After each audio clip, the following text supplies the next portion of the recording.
You know it's this. Take a perk and a talk of that shit. Money swollen like sis. They done perfected the kid. Got a billion who sank on my hater. Them be better put on the road I just went.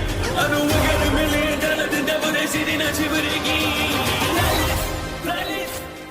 Hello everyone, welcome back anime lovers to MangaMuse. I'm thrilled to have you here again as we step into the world packed with fanfiction, fantasy and pure hype. Today we are bringing you part 16 of What If Deku Meets the Powerpuff Girls. Quick shout out, this amazing fanfic is the creative work of ChiWriter on FANFICTIONnet. Be sure to check out and show some love to the author too. If you're enjoying the journey so far, don't forget to smash that like button, share with your fellow fans, and subscribe for more awesome content.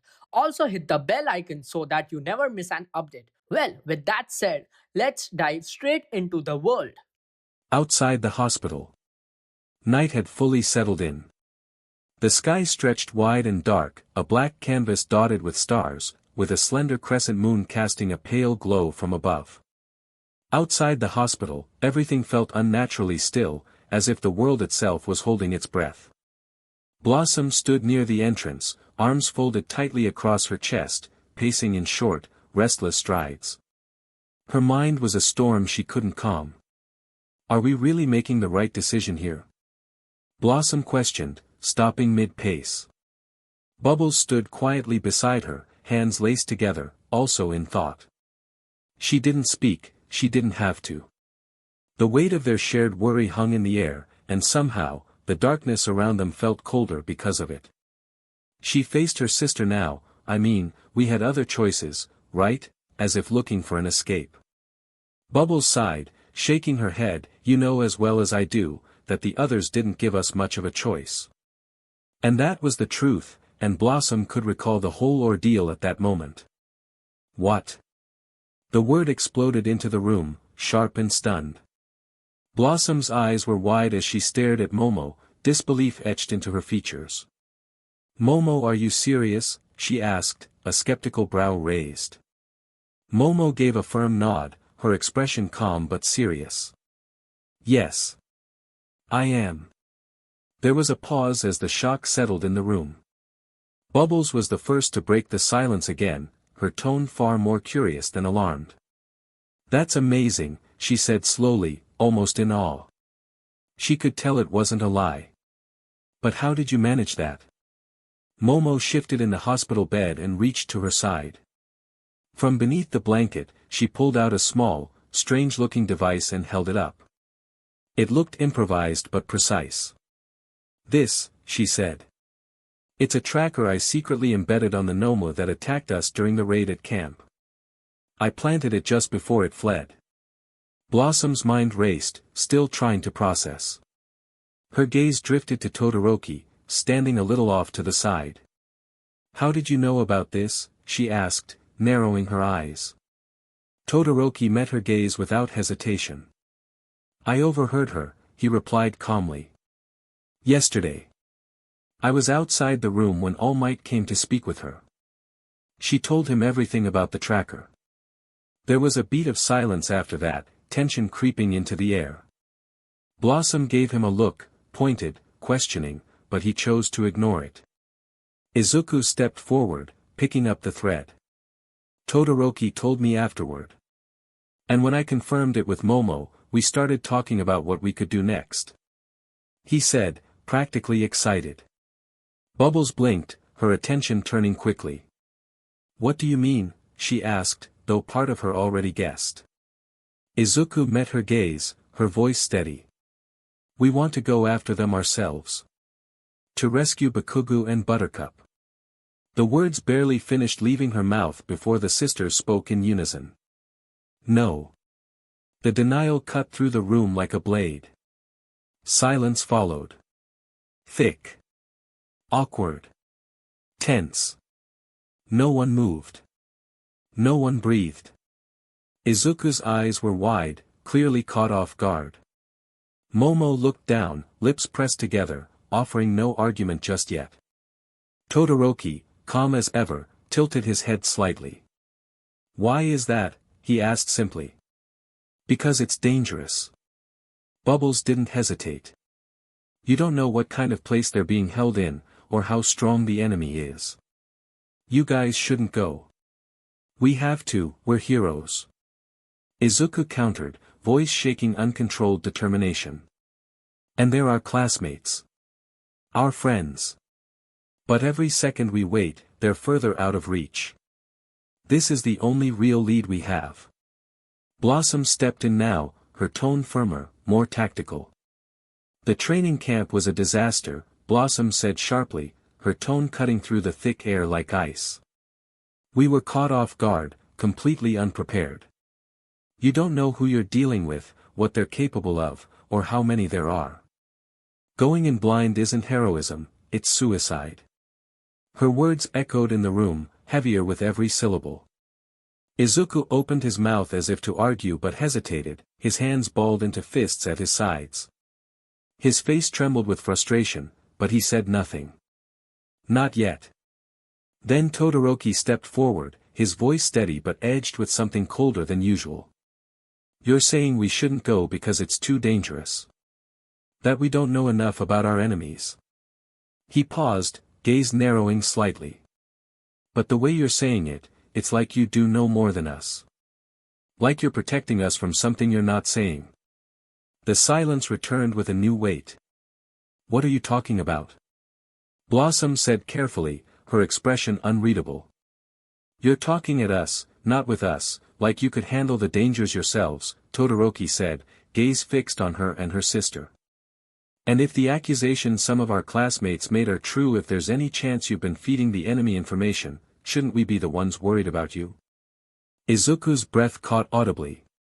Todoroki, he gasped, stepping toward him. But Todoroki didn't break eye contact. Momo slammed her hand on the edge of the hospital bed. That's enough, Todoroki. The room fell utterly still. Todoroki exhaled through his nose, turning his head away, lips pressed into a tight, unreadable line. He said nothing else. Blossom's stance didn't shift, but Bubbles' her eyes betrayed her. She quickly recognized that soft, faint glow pulsing in her eyes, the kind that she knew came with her own strong, uncontrolled emotion. Anger. Sadness. Something between the two. Blossom quickly reached out, grounding her, her hand gently wrapping around Bubbles' wrist. It didn't escalate. But it nearly did. Momo broke the silence next, breathing out slowly. I trust them. The words came with surprising ease. Blossom's eyes widened slightly, and Bubbles blinked in open surprise. Even Todoroki's brows lifted a fraction. Blossom. Bubbles, Momo continued, shifting to sit straighter. From what Izuku told me about the incident some time ago. Izuku looked down, shame flickering across his face like a shadow, clearly haunted by the accusations and how quickly doubt had spread among their classmates. I'm not going to defend what others did, Momo said, her voice softer now, but still firm. But in all the time I've known you and your sisters, you've shown nothing but respect. Kindness. Guarded, yes, but you didn't do anything that would make you three candidates to be traitors. You are friends to me, showed genuine kindness. And that matters. Blossom was silent. Moved. She wasn't sure what to say at first. But she stood tall. So if we don't agree to let you come, she said, her voice low but strong, does that mean you won't give us the tracker? Bubbles inhaled sharply. Blossom. Izuku looked stunned. Todoroki's eyes narrowed again.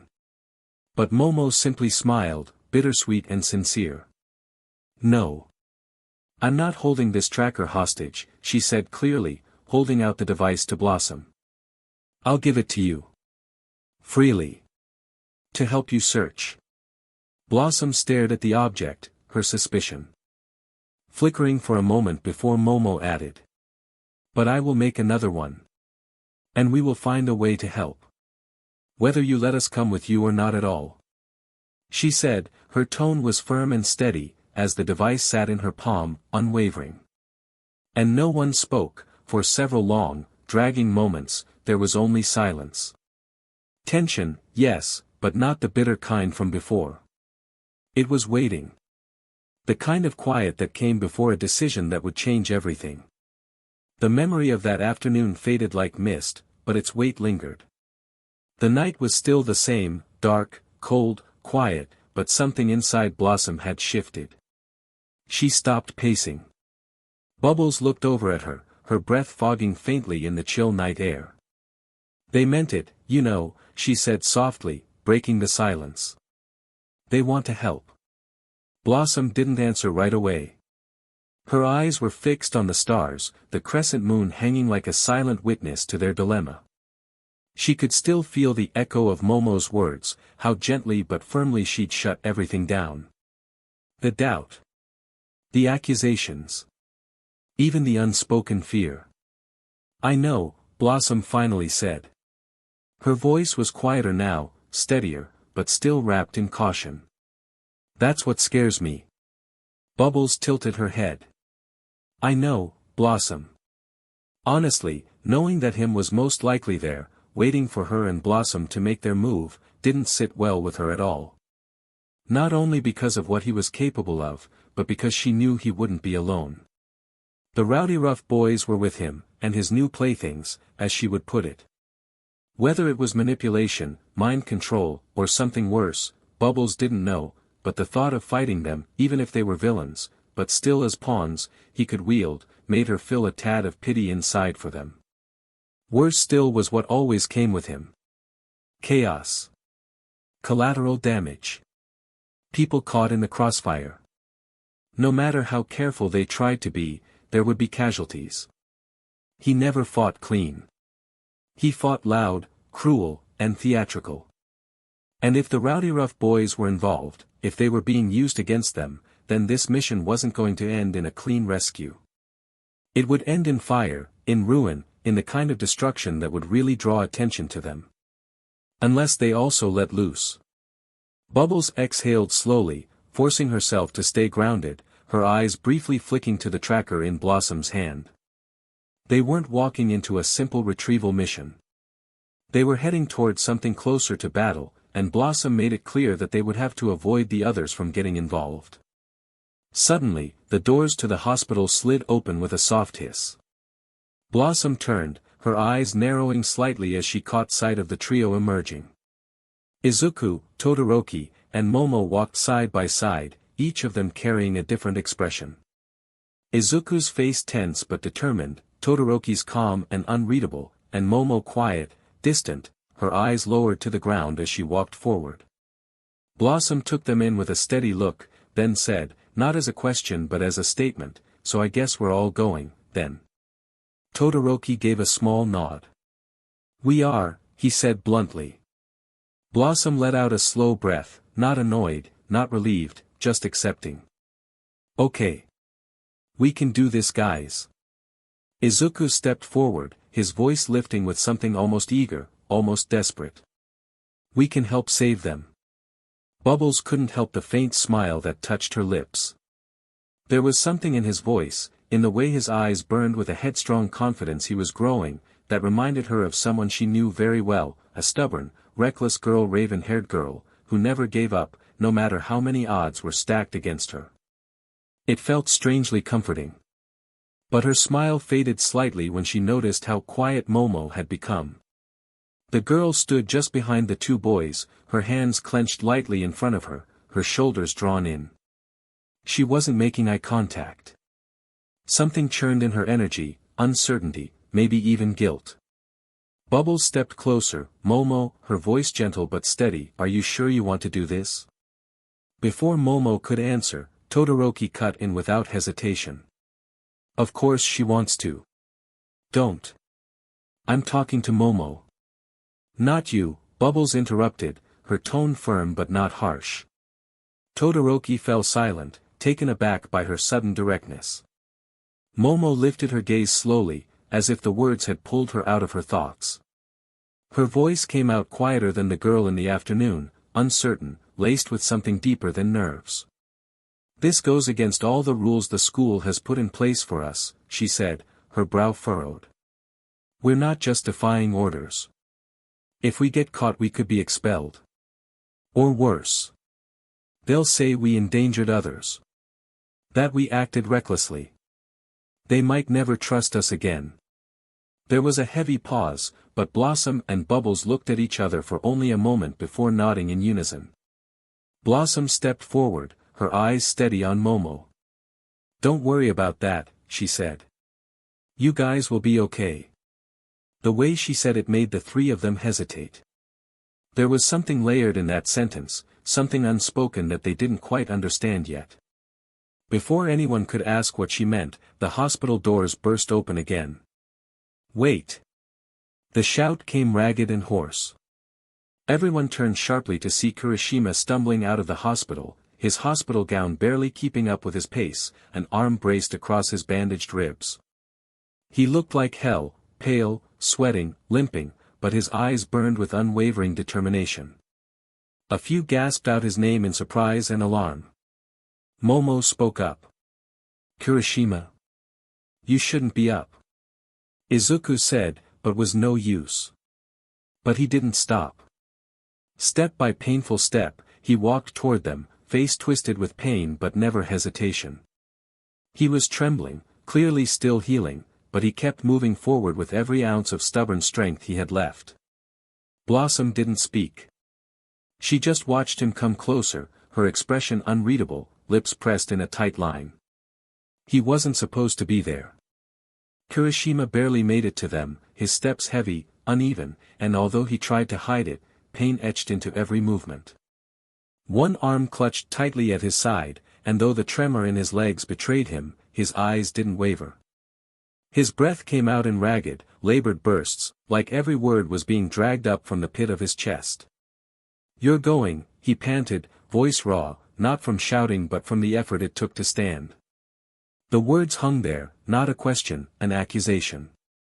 A truth he already knew. No one answered, but they didn't need to. The silence that followed was heavy, louder than any spoken word. The quiet confirmation hit him like a gut punch. His face twisted with something between betrayal and heartbreak. "Yeah, I get it, I knew you would all agree to the plan," he tried to act confident, even in labored breaths. "I'm going too," he rasped, jaw tight, voice cracked from exhaustion. It wasn't a plea. It was a declaration of his place, one he refused to have taken from him. Blossom stepped forward. Her tone didn't rise, didn't shift, but it carried more force than a scream. "No, Kirishima. You're not." That voice, controlled, firm, unshakable. It was the one Bubbles recognized instantly. The one Blossom used when the decision was already made, and nothing, not even fire, could burn it down. Kirishima's expression shifted. Confusion. Hurt. Defiance. He blinked at her through the ache, through the dizziness setting in from standing too long, from pushing his body too far. He straightened as best he could. "I have a right to go," he said, his voice cracking again. "Bakugou's my friend. I need to be there. I deserve to be part of this." Blossom met his stare without flinching. "You can barely stand. You're not going to help anyone like this. All you'll do is slow us down." "I can manage," he snapped, louder now, the heat rising in his throat. "I've been through worse. I'll push through, I have to. My friend needs me, and it is not manly to." "What they need," Blossom said, her voice sharpening, "is for you to not get in our way. What you need is to go back inside that hospital, heal up, and let us handle this." The words landed like stone. Measured. Cold. And they cut deep, not just because they were true, but because they didn't come from cruelty. They came from logic. And that hurt more. But Kirishima's fists clenched, as his head dropped. And then, his voice cracked completely. "I can't," he whispered, his breath catching in his throat. "I can't just sit back and do nothing. Not after what happened. Not after what he did to me. I can't let the people who were part." He stopped, his shoulders shaking, fighting through the emotion rising in his chest. "I can't let him be near Bakugou, not when I know what they're capable of. A sniffle escaped before he could stop it. I can't let you go alone. Not when I know what's waiting for you there. Kirishima, Momo trailed off, not knowing what to say. No one spoke. The group was frozen, each of them reacting differently, some surprised, some quietly understanding, others uncertain what to say. Even Izuku was speechless. It was a raw moment, vulnerable and bare. Even Blossom looked uncertain now, her fists tightening as if holding herself back from breaking her words. Then Bubbles moved. She didn't speak. Just stepped forward, past Blossom, her quiet steps drawing everyone's attention. Kirishima finally looked up, confused, still shaking, as Bubbles stood before him. "Huh," was all he could say before a soft blue glow shimmered around her fingertips, and before he could even finish the thought, her hand came gently to rest on his shoulder. The effect was immediate. A slow, overwhelming wave of calm spread through his body, draining the adrenaline, muting the pain, dulling the emotions surging through him. Kirishima's eyes went wide for a moment, and then they fluttered closed. His knees buckled, and he collapsed forward, unconscious, into the waiting arms of gravity. "Wait, what did you?" Izuku started, startled. "He was overwhelmed," Bubbles said calmly. "I didn't knock him out, exactly. Just let his emotions burn through the last of his energy. He'll rest now. It's better this way." She turned slightly, facing the hospital. "We should get him back. At least so someone can help him." She crouched again, ready to take his weight, until, wait. Blossom's voice cut gently through the air.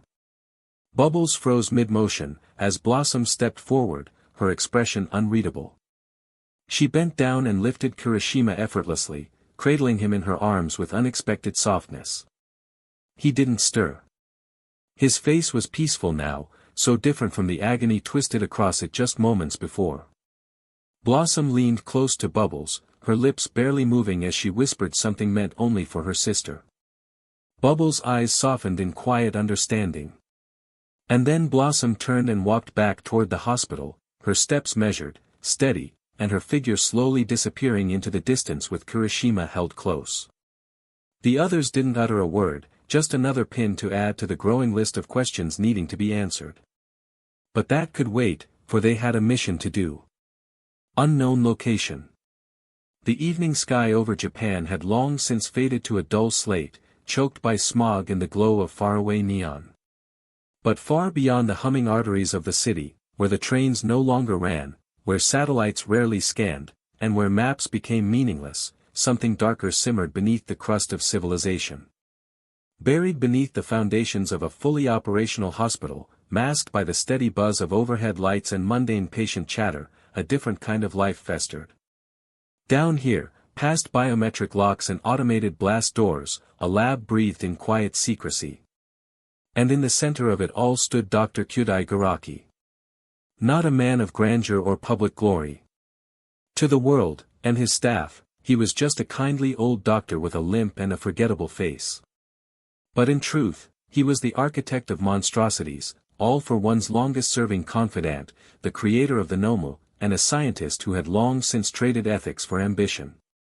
Short, hunched, with liver-spotted hands that trembled from age but never from hesitation, Garaki moved between monitors like a ghost tethered to machinery.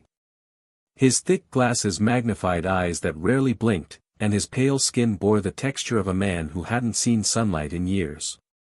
Around him, stasis tanks gurgled, housing grotesque silhouettes suspended in preservation fluid. Some twitched faintly. Others stared blankly. All were waiting. But tonight, his focus wasn't on them, but tonight, it was on a certain gift. A very peculiar gift. It sat at the heart of the lab beneath reinforced glass, surrounded by more biometric locks than even his highest-tier Nomus. A single vial, faintly glowing with an unnatural, green iridescence, shifting like it was alive, like it didn't care for the laws of physics. Chemical X. Garaki narrowed his eyes, watching it flicker under the lab lights. His mind had been circling the same problem for months now. He'd run hundreds of tests. Scans. Simulations. DNA pairings. Molecular mapping. The data defied him. Not of this world, he muttered to himself. And yet I can't bring myself to say it is entirely alien either. He had said those words too many times now. The substance wasn't radioactive. It wasn't corrosive. It wasn't anything. And yet it was everything. A chemical that seemed capable of rewriting organic matter at the genetic level. A catalyst for impossible evolution. And it wasn't even from this world. Not exactly. He clenched his jaw, remembering how it came to him, an evening etched in tension and surprise. Flashback, several months ago. The lab was dim, quiet except for the low hum of machines and the slow drip of fluid from a Nomo tank in the far corner. The scent of formaldehyde still lingered from a previous dissection. Dr. Kyudai Garaki sat hunched at his workstation, squinting at a decaying tissue sample beneath his microscope, his fingers trembling slightly, not from fear, but from excitement and thrill of his work. He clicked open a digital log beside him, muttering to himself. Subject number 14's cranial nerves rejected the fusion again even with adjusted stimulus response, there's still instability in postneural regeneration. He leaned back slightly, rubbing the back of his neck with a sigh. I was so sure this batch would hold. Maybe I miscalculated the exposure rate, or perhaps the cortical layer's too fresh. Humph. The answer's there. I just need more time. His eyes flicked to the corner monitor tracking the stasis pods. 3 red alerts blinked faintly, ignored for now. There was always something breaking down. Always something dying too soon. Then came the sound of metal doors slamming open. He didn't flinch. Just sighed. I'm working, he muttered, eyes still fixed on his screen. Whatever it is, it can wait. He snapped back. Nice to see you too, Doc. He expected it be a technician or perhaps one of the lower-tier villains sent to deliver supplies. Instead, it was Tamura Shigaraki strolling in like he owned the place, coat dragging slightly behind him, hands buried deep in his pockets. And detached hands covered his face, hiding the younger man's expression, rendering it unreadable, but his presence alone made the room feel colder. Ah, Tamura, he said, voice flat. Of course. Who else would crash through my door like a child late for recess? Shigaraki scoffed, don't worry. I'm not here to talk about feelings. Garaki raised an eyebrow. Then why barge in like this? Instead of answering, Shigaraki stepped aside and placed a small vial. Inside the vial was a black liquid that seemed to be giving off a green eerie glow. Quiet, but seemed alive. Garaki leaned in. What is that? Shigaraki shrugged. Beats me. Some weird CRP from our new business partner. He said the last part curtly, MSTR said you'd know what to do with it. The doctor picked up the vial carefully, giving it a small shake to check its density. The liquid moved sluggishly, but not like anything he was used to. It was thicker than water. Thicker than BLD. He frowned. Not synthetic, but it's not biological either, he murmured. It doesn't match any compound I know.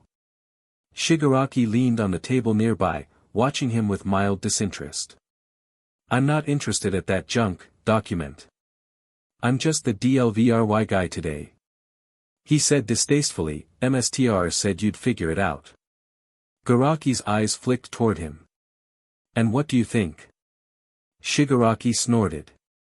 I think it's creepy and I don't like it.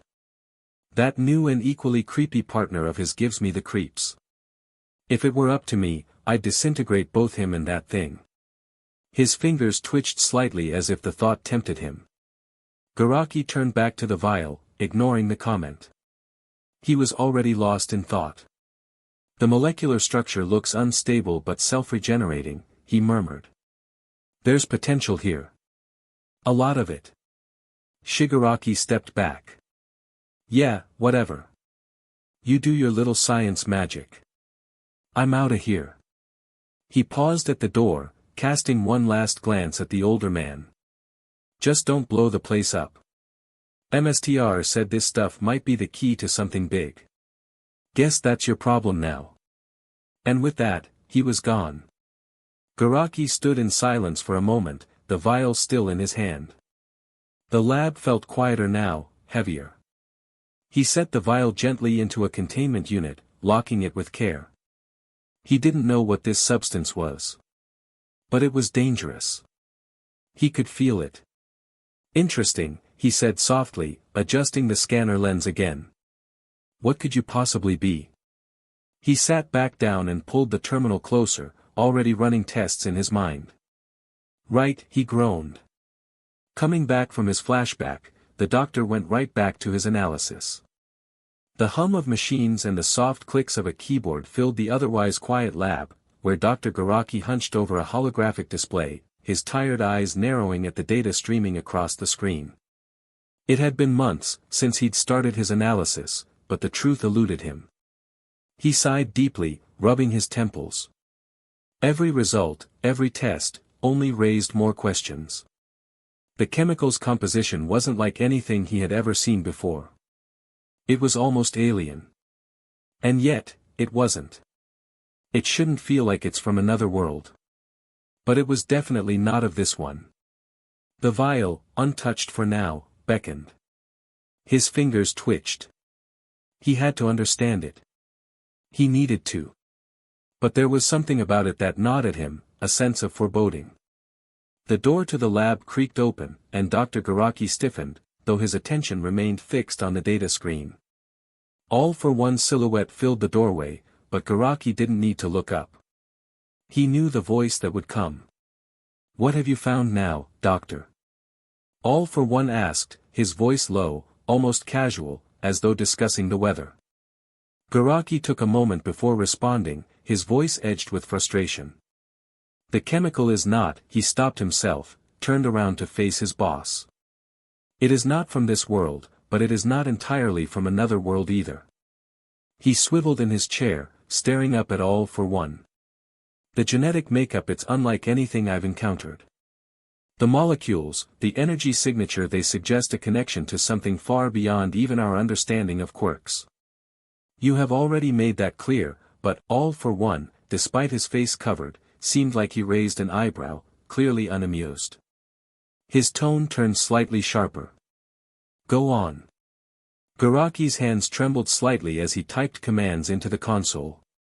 The display flickered and zoomed in on the molecular structure of chemical X.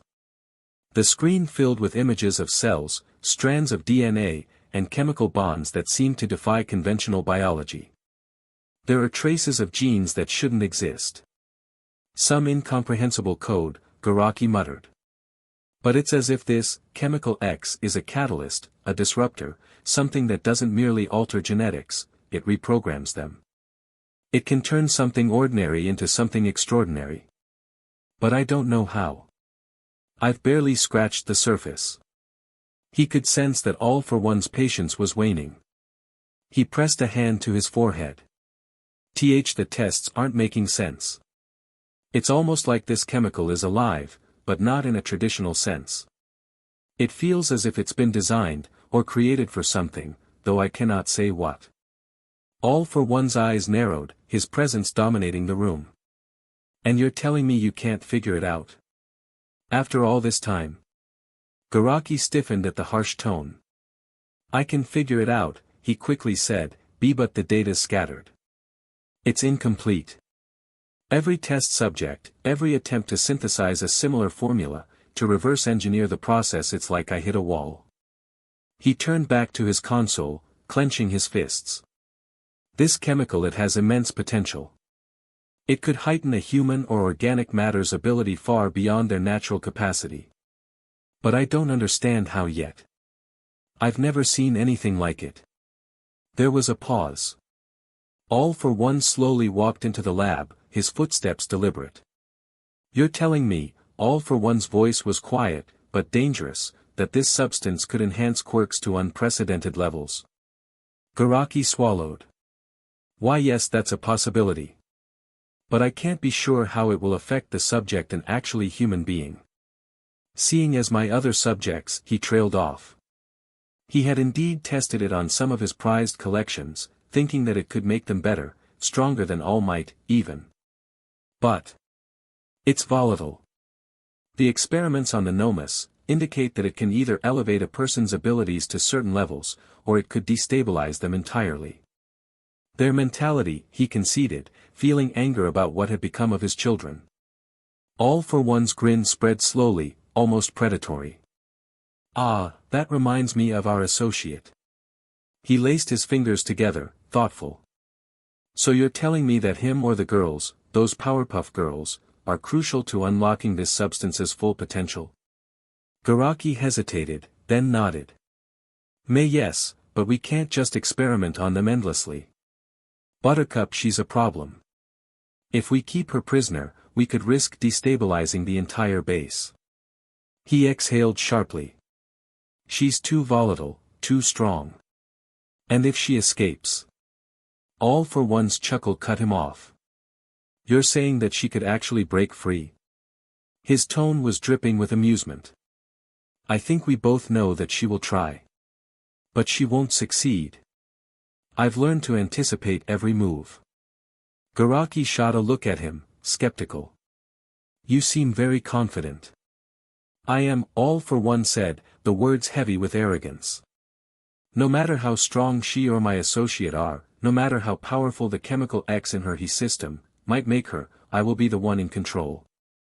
In the end, you'll see. Garaki glanced at the vial again, his mind racing with possibilities. I need more time, MSTR. I cannot give you a proper answer until I understand this chemical fully. This isn't just about unlocking power, it's about understanding it, controlling. We will soon have guests coming by, Doctor, and I don't like being seen as a terrible host. All for One turned his gaze toward the table, his eyes lingering on the vial. So, don't waste my time. This is far more important than your usual experiments. Find the answers, or I will find someone else who can. The doctor's fingers twitched nervously at his side, but he kept his head down, not daring to meet All for One's gaze directly. All for One's voice softened, though his words were still a command. Make sure our little pets are ready for their debut, just in case, leaving the room, without waiting for a reply. Garaki nodded, reluctantly. I understand, MSTR. On a monitor to the corner, a camera was watching over a certain room, where it picked up growls and screeches coming from it. The train hummed steadily beneath them, its rhythmic clatter against the rails echoing like a quiet heartbeat through the cart. The soft golden lights of the city flickered past the windows in a blur, reflected in the glass like fading ghosts of the world they were leaving behind. Blossom sat alone near the rear of the train car, her arms folded lightly across her lap, her gaze fixed through the window. Her expression didn't move. Not even the passing city lights, nor the slow drift of stars above, seemed to draw anything from her face. Her pink eyes were distant, sharp, but silent, tracking nothing and everything all at once. A stillness settled around her like a second skin. And yet, despite her stillness, her mind was anything but. Across the aisle and several rows forward, Momo sat beside Bubbles and Izuku, the trio gathered quietly around the softly glowing screen of Momo's second tracker. Their voices were hushed, their shoulders tense. Bubbles, more than the others, had gone still, her gaze flicking now and then toward her sister. She could feel the shift in the atmosphere like a thread pulled taut. They were on their way to Kamino, where there might be a trap, perhaps. Or worse, a battlefield. Somewhere out there, Buttercup was waiting. She didn't blink at the thought. She just kept watching. Then, a quiet rustle of fabric. Blossom didn't look at first, but she noticed the figure sitting down across from her. Todoroki. He didn't say anything for a moment. He sat down, slow and purposeful, leaning back into the seat with a quiet exhale. His gaze wasn't fixed on her, not exactly, but his presence was undeniable. After a moment, Blossom glanced toward him, just slightly. She didn't move her head, only her eyes. He noticed. I've been thinking, Todoroki said at last, his voice low and even. Ever since you and your sisters came to you. She didn't respond. Not yet. He continued, more thoughtful than accusing, it's interesting. No one's ever really asked the three of you how this all works. Blossom's brow rose slightly. Her tone was calm, careful. Asked us what, exactly? He turned his gaze toward her now, meeting her eyes. Your powers. How many you have. How strong they are. How refined they seem, like you've been training longer than any of us. It's not normal. Not even for this school. Blossom let out a quiet breath through her nose. Not a sigh, more like a release of something tightly coiled. So, she said, still looking out the window. It's not unheard of for people to have multiple abilities. Some quirks manifest in strange combinations. Mutation types. Energy-based. You've seen it. That's true, Todoroki admitted. But you and your sisters are different. You don't just have multiple abilities. You fight like soldiers. You calculate like veterans. You've flown. You've used energy projection, strength, speed, elemental manipulation, telekinesis, even psychic barriers. He didn't say it cruelly. He didn't even say it suspiciously. It was just fact. Observed, gathered, and presented. Blossom finally turned her head to face him fully. Her eyes were cool and unreadable. Her voice, however, carried a faint chill. You don't know anything about us, she said softly. And if you're looking to pick a fight, Todoroki, this really isn't the time. Not today. I'm not looking for a fight, he said calmly. I'm looking for answers. And so is everyone else. Blossom leaned back in her seat, folding her arms tighter across her chest. Her eyes drifted away from him, back to the glass. Then keep looking, she said flatly. Todoroki studied her for a moment longer, then gave a slow nod. Fair enough. He stood and walked away without another word. Across the aisle, Bubbles watched him go. She had been listening, of course she had. Her fingers fidgeted lightly on the hem of her skirt, her thoughts tight behind her soft blue eyes. Something in the air had shifted. Subtle, but heavy. Momo, seated beside her, leaned forward slightly as Todoroki approached. What were you and Blossom talking about? She asked, her tone casual but inquisitive, laced with a quiet curiosity that was hard to hide. Todoroki didn't slow. Just wanted to gauge something, he said simply. Had a few thoughts. And with that, he kept walking. Momo blinked, watching him pass. Her lips pressed together in a thoughtful line as she leaned back again, murmuring under her breath, Blossom. Bubbles heard it, but didn't reply. She just kept looking across the train car at her sister. She could feel it. Blossom's emotions didn't scream, they never did.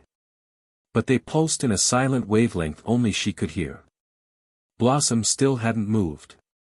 Her head was tilted just slightly toward the window, eyes locked on the skyline. But her jaw was tense. Her mind was far. The train began to slow, its steady hum easing into a softer grind as the skyline shifted around them. The distant blur of lights sharpened into the vibrant glow of the Kamino district. Without fanfare, a soft voice crackled through the speakers overhead, announcing the stop. No one said anything as the five of them stood. Momo held her tracking device a little closer, the faint blue glow reflecting in her eyes as she checked the signal, as they filed off the train in silence. The platform was quiet but alive, the city stretched ahead, humming with energy and motion. People flowed along the sidewalks, street lamps lit the roads in golden halos, and the shadows stretched long across the storefronts and alleyways. Momo kept her gaze down, consulting the device. The signal is definitely getting stronger, she murmured. Once we get a bit closer, we'll know the exact location. Before anyone could respond, Blossom stiffened. Her posture straightened almost imperceptibly, and she looked toward the far end of the platform. I think we have company, she said, voice cool and alert. The others followed her gaze, and then they saw him. Koda stood a short distance away, half shadowed by the platform wall. His posture was slightly hunched, not out of fear but habit, his wide eyes blinking behind his hoodie. Bubbles' face lit up with surprise and relief. "Koda," she said, stepping forward. He approached them slowly, hands tucked nervously into his sleeves. "I saw you all leaving," he said quietly, voice barely above a whisper but filled with a quiet determination. "I figured you were going to help Bakugou and Buttercup, and I had to follow." Bubbles beamed, even as she glanced toward Blossom with uncertainty. "You followed us the whole way?" He gave a sheepish nod. "I know it was reckless. But I couldn't just sit around." There was a beat of silence. Blossom's arms were folded tightly. "Koda, you can't just come with us," she said. Her tone wasn't cruel, just strained. "And no offense, but you're kind of noticeable." That seemed to hit him, his shoulders shrinking just a bit. Bubbles frowned. "But Blossom," she said gently, "he made it all the way here without us even noticing. Doesn't that count for something?" Blossom's pink eyes shifted to her sister, and for a moment, something unreadable passed between them. Bubbles looked away, pretending to fiddle with the hem of her sleeve. Izuku scratched the back of his head. "Honestly, I think Koda could be helpful. And we're already here. We can't exactly send him home alone." Blossom exhaled quietly through her nose. "That's not the point," she muttered. "But fine." Her voice was flat. Accepting, but hesitant. "Just stay close. Don't do anything risky." Koda nodded earnestly. Todoroki, silent until now, glanced at her. "That's all well and good, but how are we supposed to move through the city like this without being spotted?" "I see." Izuku gave a determined look and crossed his arms in front of himself. "Stealth approach." While Bubbles chuckled at his antics, Todoroki stared at him thinking he was being literal. "That makes you stand out more." Izuku sighed and rubbed his head in embarrassment. "Then what do we do? It's not like we can hide ourselves with our quirks." A light cough from Momo caught all their attentions. "I believe this place will have adequate disguises for us," turning to see the creationist with a slight blush as she pointed to the discount clothing store behind herself. Bubbles gasped softly. "Shopping," she said with a little clap. Blossom blinked, then an idea popped out. "Shopping," she repeated. "That could work," whispering to herself. Inside the narrow, cluttered thrift store, the overhead lights buzzed faintly, casting soft shadows over racks of second-hand clothes. A single bulb flickered above the changing booths. One by one, the group began to emerge from the stalls. Izuku and Koda emerged at the same time, the former stepped out first, awkwardly adjusting the lapels of a wrinkled purple suit. A crooked fake goatee clung to his chin, and he tried to strike a pose. Koda emerged quietly next, buttoning the cuffs of a forest green dress shirt. He wore black slacks, dark gloves, and a fedora pulled low. A subtle fake beard and round sunglasses helped conceal his face. "Stealth mode," he announced, grinning. "What do you think?" he asked the larger boy. "You look," Koda was trying not to laugh, as to not offend his classmate. He cleared his throat. "You look quite different, Midoriya," he finally said. Izuku took his classmate's shaky speech as if his costume was not upright. He looked on in the mirror, trying to adjust it more. Momo stepped out after him, her spiked ponytail now replaced with soft, flowing waves. She wore a thick pink dress with practical pockets and oversized glasses. "I went for utility and mobility," she explained with a nod. "Oh, Koda," she acknowledged, looking over her classmate, "you are unrecognizable." He rubbed the back of his neck in shyness. Thanks, Yaoyorozu." Yao, Momo blinked at that, then remembered. "Oh. Koda, you may call me, Momo, if you would like," she said sincerely. That got Koda to fluster a bit. Just then, Todoroki came out, stiffly adjusting the short dark wig perched crookedly on his head.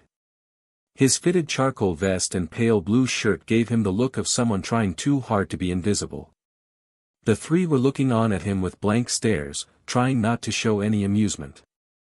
"I don't want people to recognize my hair," he said flatly, already reading the others' poor attempts at hiding their amusement. "Alright," Momo nodded, changing the topic. Boo girls, are you done yet?" she called out, but quickly stopping herself from calling out their names. "Yeah. Give us a minute." Bubbles' voice called out, from a couple changing rooms down, for which she shared with Blossom, as they did as much to get into their disguises. Inside the curtained dressing booth, Blossom sat on a narrow stool, brushing fine powder across her cheeks while Bubbles leaned toward the mirror, carefully applying the last of the eyeliner to her own eyes. "Do you think this'll actually work?" Bubbles asked in a whisper, pausing as she dipped a brush into a pot of concealer. Her eyes flicked toward Blossom through the mirror. "That we won't get spotted?" Blossom didn't answer right away. She was fixing the part in her wig, a glossy teal-black color that fell just above her shoulders, with choppy bangs cut in uneven slants. It looked nothing like her real hair. "I'm not 100% sure," she finally said, her voice quiet and measured. "But what I do know, Bubbles, is that we need to be completely unrecognizable when she trailed off, but Bubbles understood. They had to be completely unrecognizable to any cameras, teachers and general public, if they were inevitably going to fight. Bubbles gave a small sigh and nodded. "I understand."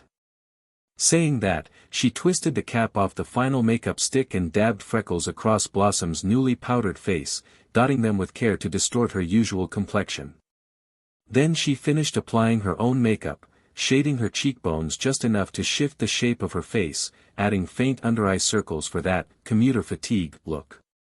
Her blonde hair was now completely hidden under a wig of layered plum and lavender waves, cascading messily to her shoulders.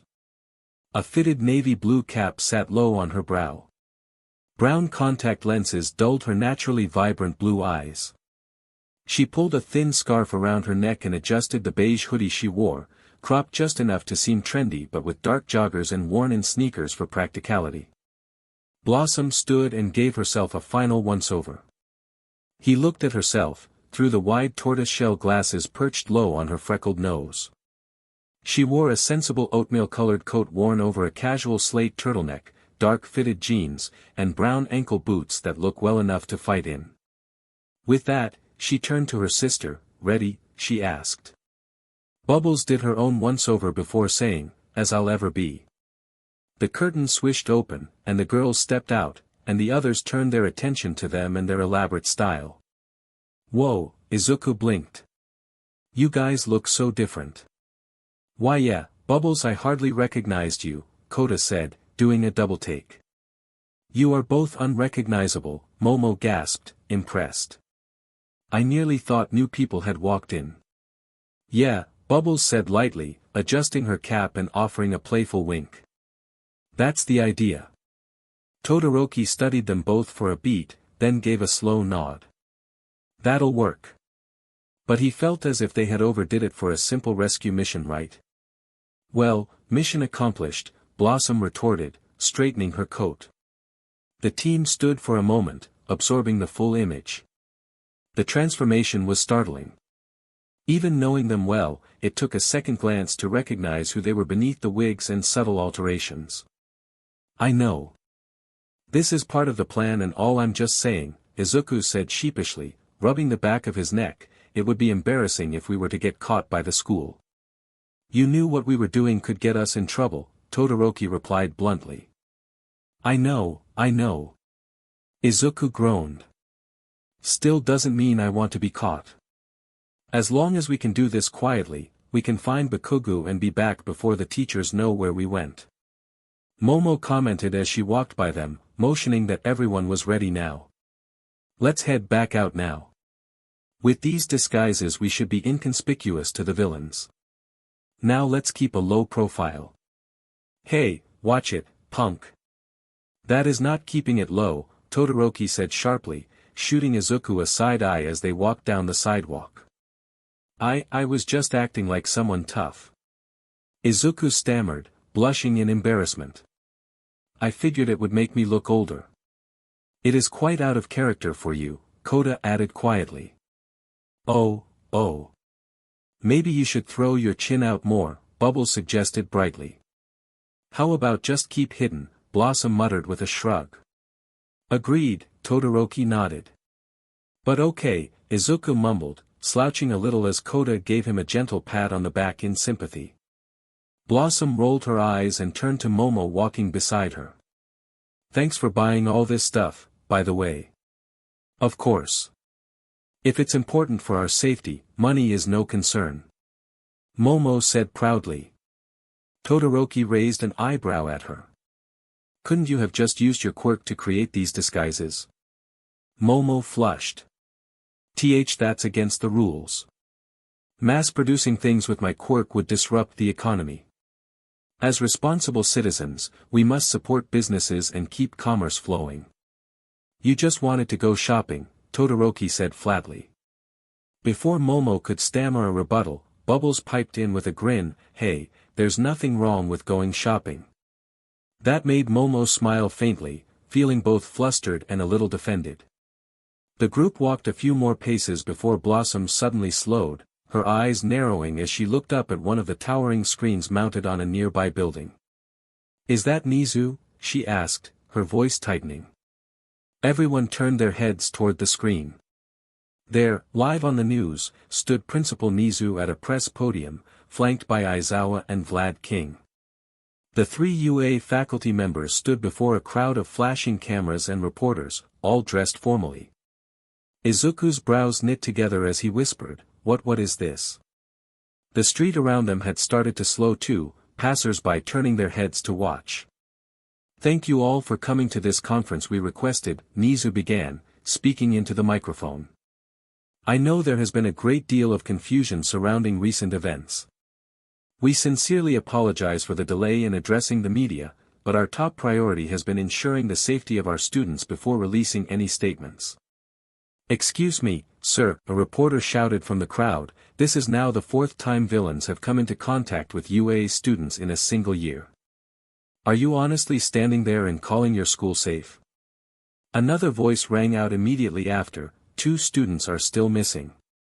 What assurances can you give parents? How are you handling this? A frenzy of voices followed, reporters hurling accusations, demanding answers. The crowd's tension seemed to bleed through the screen. They're blaming the teachers, Bubbles said softly, clutching her sleeves in guilt. They're blaming them for everything, Todoroki added, his eyes focused and unreadable. How can they? It's not their fault, Izuku said, fists clenched. They're trying to protect us. All of us. Blossom stared at the screen, jaw tight. The teachers stood composed, but the strain behind their eyes was clear. They're looking for someone to blame, she murmured. And right now, it's them. She turned away sharply. Let's go. The others followed her lead, the noise of the press conference still echoing behind them. Izuku glanced back once more as Nizu leaned forward to speak again, his voice calm despite the storm of questions. Then he looked ahead, eyes burning with quiet resolve. We'll be there soon, guys. Just wait for us. Conference room. I can assure all of you that we've taken every possible measure to prevent an incident like this from happening again, Nizu said, paws folded neatly atop the podium. These recent attacks are unlike anything we've encountered before, and we are adapting with swift and decisive changes to ensure our student safety. A buzz of murmurs passed through the press room. But with so many incidents, a woman in the second row pressed, how can you stand there and guarantee that? Aizawa leaned forward, taking the mic with a calm, almost detached air. The principal is not someone who speaks lightly. My students were the ones taken. I'm involved in this personally. Every available measure is being taken, and we will bring them home. The air thickened with tension, then another voice chimed in, deeper, more deliberate. Mr. Aizawa. Let's first talk about one of your students, Katsuki Bakugou. A gray-haired reporter stood up with his mic held high. After the sports festival, the entire country saw how aggressive he was. He fought like he had something to prove and didn't stop, even after the match was called. He pointed out, as if he hit the mark. My sources suggest the villains may have seen that, too, that they saw a potential recruit. Would you say his behavior made him a target? The room fell quiet, and Aizawa's fingers curled slightly on the edge of the table before he stood. He chose not to glare, he didn't need to. His voice carried enough weight on its own. Katsuki Bakugou is one of the most intense students I've ever taught. He's loud, stubborn, and doesn't always take the smoothest path forward. But he's also relentless in his pursuit of becoming a hero. That fire you saw at the festival? That's the same drive that keeps him pushing harder than anyone else in his class. Some were skeptical about the man's words. He doesn't want to be feared. He wants to win, because winning means saving people. If villains see that and think he's vulnerable to manipulation, then they've gravely misunderstood the kind of student he is. The reporter raised a brow, scribbling a note. And what about Buttercup Kayama? He asked, tone suddenly shifting. A few months ago, footage circulated online showing her, and what appeared to be her sisters, engaging in a fight against a villain. That villain, I might add, was already being handled by a pro hero. He outlined, now, we understand they don't have licenses, just yet. So how does UA justify keeping students who take the law into their own hands? Couldn't that be why the villains targeted her, because she was already behaving like one of them? That one landed. The press began murmuring again, and Aizawa's lips parted, but he paused. Nizu placed a paw gently on the mic and spoke before Aizawa could. I appreciate your concern, Nizu said, his tone as level and pleasant as ever. But let me clarify a few things. Those were footages before the girls were even UA students, but that's beside the point, he mentioned, subtly clipping the man's points.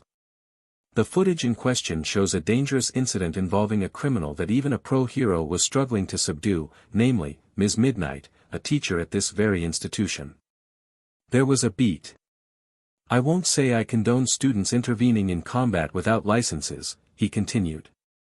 However, in that moment, when proper authorities were not available, the three girls, now enrolled at this school, acted swiftly and effectively to assist.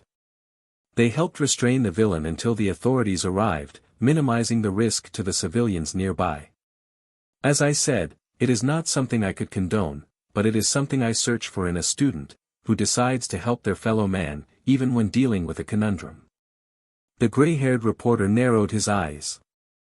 Nizu went on, voice still gentle, but with an unmistakable edge now lining it. It's easy to criticize choices from the safety of a press seat. But when you're in the middle of chaos, and lives are at risk, sometimes people, even young ones, choose to act. We're here to guide that impulse into something responsible, lawful, and heroic. If your concern is with reckless children, I suggest you take a closer look at the villains. The ones we're trying to stop. The reporter opened his mouth, then slowly sat down. He said nothing. A long silence settled in the room. Aizawa gave Nizu a subtle side glance, then looked forward and pulled the mic back toward himself. Any other questions? Inside the temporary command room, All Might stood tall in his hero form, arms folded, eyes fixed on the large screen broadcasting the live press conference. Watching as his colleagues sat before the reporters, expression unreadable, with Principal Nizu beside them, answering questions with sharp precision and composure. Stay strong, old friend, All Might said to himself, a quiet grunt escaping him. You'll be the perfect distraction. Behind him, the staging area was alive with activity. Police officers suited up, support gear clicked into place, and pro-heroes gathered in clusters for last-minute briefings. The atmosphere was tense, urgent, but focused. All Might stepped out into the main lobby where the full strike force had gathered. Pro-heroes milled about, coordinating with officers and reviewing the plan one final time. Gang Orca stood at the far corner. Gran Torino was issuing orders to his subunit, while Endeavor scowled silently off to the side. Kamui Woods and Empty Lady stood beside him, exchanging brief words while adjusting their gear. "All right," All Might said to himself, surveying the group. "Other than myself, we have 3 top 10 pros already here and 2 more on their way." As if on cue, the lobby doors swung open. All Might's broad grin grew wider as he saw 2 familiar figures walking in, the sharp-eyed ninja hero, Ed Shot, and the ever-stylish Best Jeanist. Ed Shot. Best Jeanist. Perfect timing, All Might called, stepping forward. The 2 pros approached and shook hands firmly with him. Ed Shot nodded with his usual quiet intensity. "I couldn't stand by while something like this happened," he said calmly. "Besides, I wanted to evaluate the situation firsthand." "I appreciate it," All Might replied. Then he turned to Best Jeanist with a warm smile. "I know young bakugou trained under you. I'm glad you're here." Best Jeanist ran a perfectly manicured hand through his immaculately styled hair and sighed, "Yes, he did." "The boy's stubborn," he said with a dry edge. "When I heard he'd been taken, I had a hunch his temper might have put him in a bad spot. But I couldn't ignore that. I've come to help retrieve that uncouth, unstyled child." All Might chuckled. "That boy is fiery, no doubt. But I'm grateful he had someone like you to learn from. Let's just hope he doesn't succumb to the villain's ploy." Best Jeanist gave a short laugh. "Joining the villains? Not likely. He's far too stubborn. What worries me is how far they'll go when he refuses." All Might nodded, now fully serious.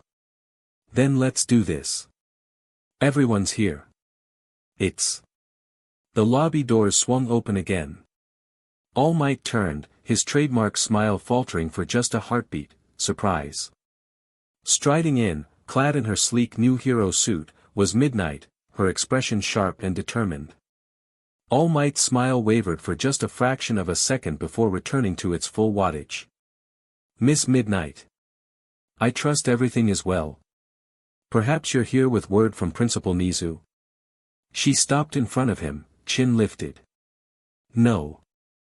I'm here to help in the rescue mission." A ripple of silence passed through the gathered heroes. From somewhere behind, Empty Lady muttered just loud enough to carry, "Oh, great. The old lady's here." Midnight's eyes flicked toward her with a slow, sharp glare, but she didn't take the bait. Her gaze returned to All Might. "Well," All Might said, voice still rich with that public warmth, though a shade cooler beneath. "That's a commendable impulse. The sort of spirit we value in hero society. However, this operation was designed for a select few with particular skill sets and..." "I respect you, All Might," Midnight cut in, voice steady. "And I respect everything you're doing to bring the students home." Her eyes grew just a bit sharper, "But you will not dismiss me because I'm not in the top 10. All Might lifted a hand slightly, his tone measured. "That's not what I..." "Be that as it may," she said, stepping forward, "I am a pro-hero, and I will help, whether you want me to or not." Now feeling even bolder, Empty Lady loudly scoffed. "Please, you're just here to get some glory," she stated, as if a fact. She hotly pointed an accusing finger. "You think this is some publicity gimmick, so as to resurrect your dying image, huh?" The statement was so out left field, that Kamui was embarrassed at his partner's words, groaning into his hands. "Interesting," Midnight turned just enough to meet her eyes. "I'd hope our last spar would have taught you manners, young lady," her voice cool, lips curved into a slow, smug smile. "Or did you forget how easily I handled your disrespectful attitude the last time, especially for all of the people to see?" No one could really forget the little impromptu catfight on that talk show. In fact, many of the male viewers would have paid good money for another match like that, especially seeing as Midnight readily dealt with the bleach blonde sari, and hardly with the need to use her quirk, but rather with some quick moves. "The only reason you got the better of me, was because we were in a small room and I was surprised." Empty Lady shot back, "It didn't prove anything." Midnight rolled her eyes. It just proved that you have a long way before you can bounce around all high and might, little girl. Enough. Orca's voice cracked through the air, stopping any further argument. We're not here for petty squabbles. We're here because we are needed as pro-heroes, he stated, putting an end to the fight. Empty Lady just huffed out whatever, still sending a glare over to Midnight. Midnight inclined her head. Indeed. I apologize. Was this your way of convincing us? All Might spoke up with a chuckle. She turned her attention back at him. I did not come here intending to make some sort scene to prove a point, she pointedly said, while shooting one last warning glare. But one of those students is under my care. I will not sit idly by like some civilian, waiting for others to act. I will be there, whether with your permission or without it. Before he could reply, Gran Torino stepped forward, gaze sharp but not unkind. You sure about this, little miss? He questioned. The people we're going after, you don't underestimate them and live long. His voice leveled, but you could tell he was equally concerned for her. Midnight met his gaze respectfully. I'm sure, sir. Allow me to be part of the team, and I'll follow. Your lead.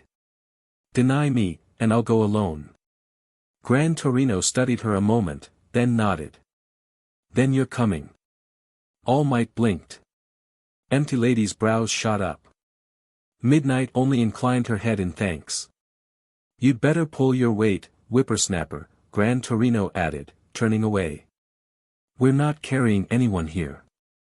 All Might's smile returned, but it didn't quite reach his eyes. Very well, he said, shifting to address the full room. Then let's make sure this mission is one the villains never forget. Around them, the other heroes turned as Detective Tsukachi stepped forward, holding a tablet with tactical maps. Listen up. Tsukachi called out, silencing the crowd. We move in a few minutes, so let's go over the plan once more. With the press conference airing live, the League won't expect a coordinated strike. As far as they know, we're still uncertain of their location. Gran Torino grunted, arms crossed. And you're sure these are the right spots? We are, the detective confirmed. Yesterday, thanks to a GPS tracker recovered by Miss Yaoyorozu, we identified 2 high-priority targets in Kamino. One is an abandoned bar where a suspect resembling Dobby was seen. Our infrared scans picked up several figures inside. We believe this is where Bakugou and Buttercup are being held. Tsukachi continued. The first strike team will be led by All Might. It'll include Edge Shot, Endeavor, Kamui Woods, Midnight and Gran Torino. You'll hit the bar directly and secure the students. The second team, led by Best Jeanist, will raid the nearby warehouse and neutralize any remaining threats. At that, Endeavor scowled and turned away, clearly annoyed at following All Might's lead, but he didn't argue. All Might and Gran Torino exchanged a knowing glance. If their hunch was right, this mission could reveal far more than a simple kidnapping. Midnight steeled herself, knowing that she had to be ready for whatever could come from this. From the side, Empty Lady muttered, let's show them why heroes don't break under pressure. Kamui Woods nodded, voice calm but firm. For the students. Gang Orca cracked his knuckles. Let's make it count. A beat of silence passed. Both Gran Torino and All Might gave a quick glance at one another, realizing what could be in store for them if their prediction was correct to who was behind everything before turning back to his good friend Naomasa. The detective, one of the other few people who knew All Might's secret as well, took a deep breath as he saw everyone was ready now. All right. Let's do this. Hospital. The moon hung high over the city, its pale glow streaming faintly through the hospital windows. Beyond it, a scatter of stars twinkled in the velvet dark, a stark contrast to the sterile white light inside Kirishima's room. 2 nurses moved efficiently around his bed, their soft voices blending with the steady beep of the heart monitor. One, a tall woman with kind eyes that shimmered faintly in the dim light, her irises glowed like polished glass, a subtle sign of her quirk, adjusted the 4-line before jotting a final note on her clipboard. There, she said warmly, tucking the chart under her arm. Vitals steady. No sign of new injury exacerbation. Just the usual strain and exhaustion. She gave Mina, who sat tensely by the bedside, a reassuring smile. Honestly, I was surprised he was brought back asleep like that. But it's nothing unusual, patients like him, they push themselves too hard. Her voice hinted more experience than she let on. She walked over to the door. He'll be fine, sweetie. Just keep an eye on him. Call if anything changes, and I'll come right away. Right, Mina nodded, her usual spark dimmed into quiet worry. Thanks. The nurse chuckled softly, shaking her head. Oh boys, or rather I say, patients like him always think they're tougher than their bodies allow. With a gentle TSK, she slipped out, closing the door behind her. Silence filled the room. The TV in the corner was still on, its volume reduced to not cause too much noise in the room. Mina leaned forward, elbows on her knees, watching Kirishima. Ever since he came back to the room, he hasn't really talked or acted like his usual self. He sat propped against the pillows, arms crossed over the bandages at his chest, gaze fixed firmly on the window. All distant. Kirishima what were you doing outside? Mina's voice was small at first, but steady. You scared the hell out of me when I couldn't find you earlier. No answer. His eyes stayed locked on the dark sky beyond the glass. She frowned, come on. Planting her hands on her peach. You went looking for bakugou, didn't you? She noticed a slight shift in his expression, and it was all the confirmation she needed. Frustration boiled over. I can't believe you decided to just go off on your own, even in the state you were in, Kiri. Like, couldn't you see that it was reckless and stupid to do this, especially without us? Doesn't matter the others went, Kirishima finally shifted, his voice rough, distant. So that's taken care of. Mina blinked, caught off guard by the quiet admission. He didn't say more. Didn't look at her. Just turned his face away, back toward the window. Her frustration deflated into a sigh. She rubbed the back of her neck, a weary smile tugging at her lips. You're impossible, you know that. I get it, you hate sitting still. But this? She gestured toward him, slouched and silent. This isn't manly either. Still, no answer. Just the faint grunt of someone who'd already closed himself off. Mina let the silence hang before trying one last time, this time lighter, forcing cheer into her voice. Alright, tough guy. How about this, I'll grab us a snack. Something fittingly manly. She let out a giggle, how about, jerky? Chips? Something salty and stubborn like you. Nothing. He didn't even glance her way. Her smile slipped. Yeah. Okay. I'll be back. She pushed herself up and walked out, letting the door click shut behind her. Alone in the hallway, Mina leaned back against the wall, exhaling sharply. Geez, this is such a mess. She couldn't help her thoughts spinning back to just a couple hours ago, the gut-dropping panic when she'd found his bed empty.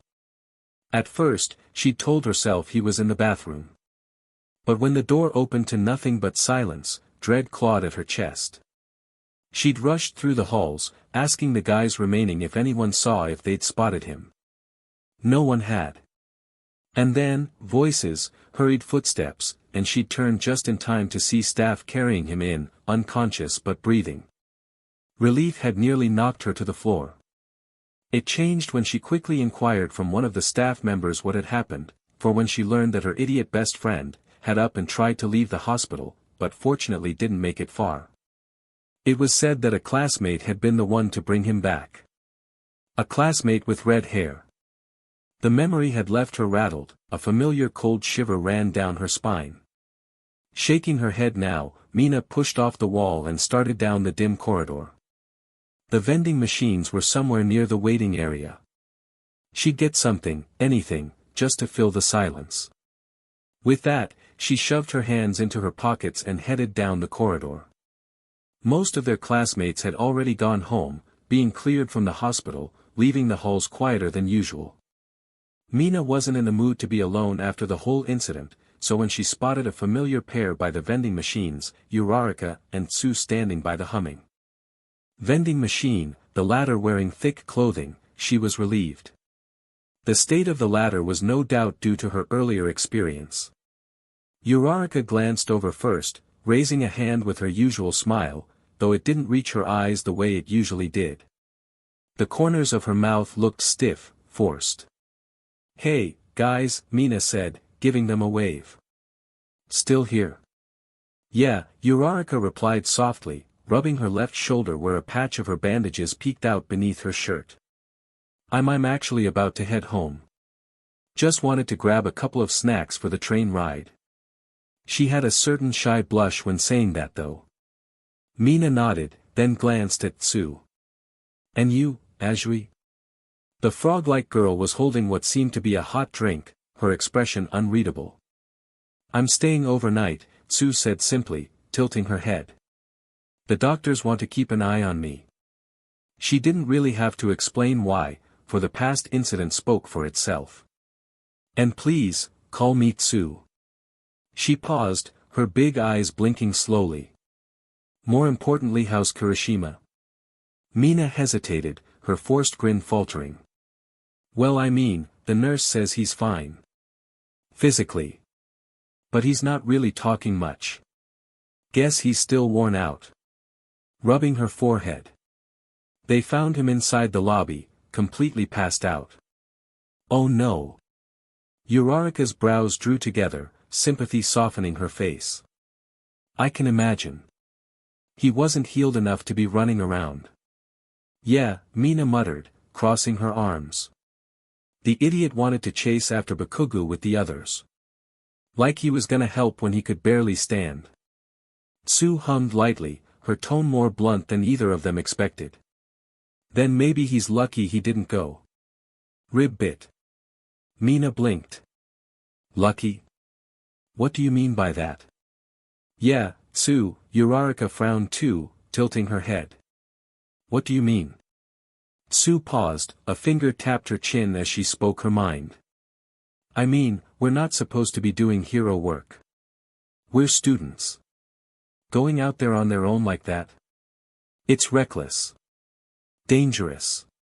They could make things worse. In some ways it's like acting like villains themselves, breaking laws and ignoring the rules." Uraraka stiffened. "Hey, Izuku's not a villain." She strongly protested. "He just wants to save Bakugou." She paused, looking down at the ground. That's not the same thing at all." "Maybe not," Tsu met her gaze, unflinching. "Maybe. But rules exist for a reason. And our classmates are breaking that and putting everyone at risk."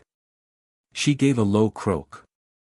"I'm just saying that Kirishima being stuck here might have saved him from something worse." Mina shifted uncomfortably, biting her lip. A part of her bristled at Tsu's blunt words. Bakugou was her friend too, and she wanted to go after him too, to save him. For that is what friends do, what heroes do. But another part of her, the scared, student part, felt relieved. Relieved Kirishima wasn't out there. Relieved she wasn't out there. At risk of getting in trouble. The silence between them stretched. Then, suddenly, the faint hum of a nearby TV caught their attention. Someone in the waiting room had turned up the volume, and Principal Nizu's calm, high-pitched voice carried down the hall. The three girls turned toward the sound, their earlier tension swept aside as the words of UA's principal echoed through the hospital corridors. Watching the press conference on the TV screen, Tamura couldn't help but chuckle as he watched the reporters hounding the teachers and principal on the podium.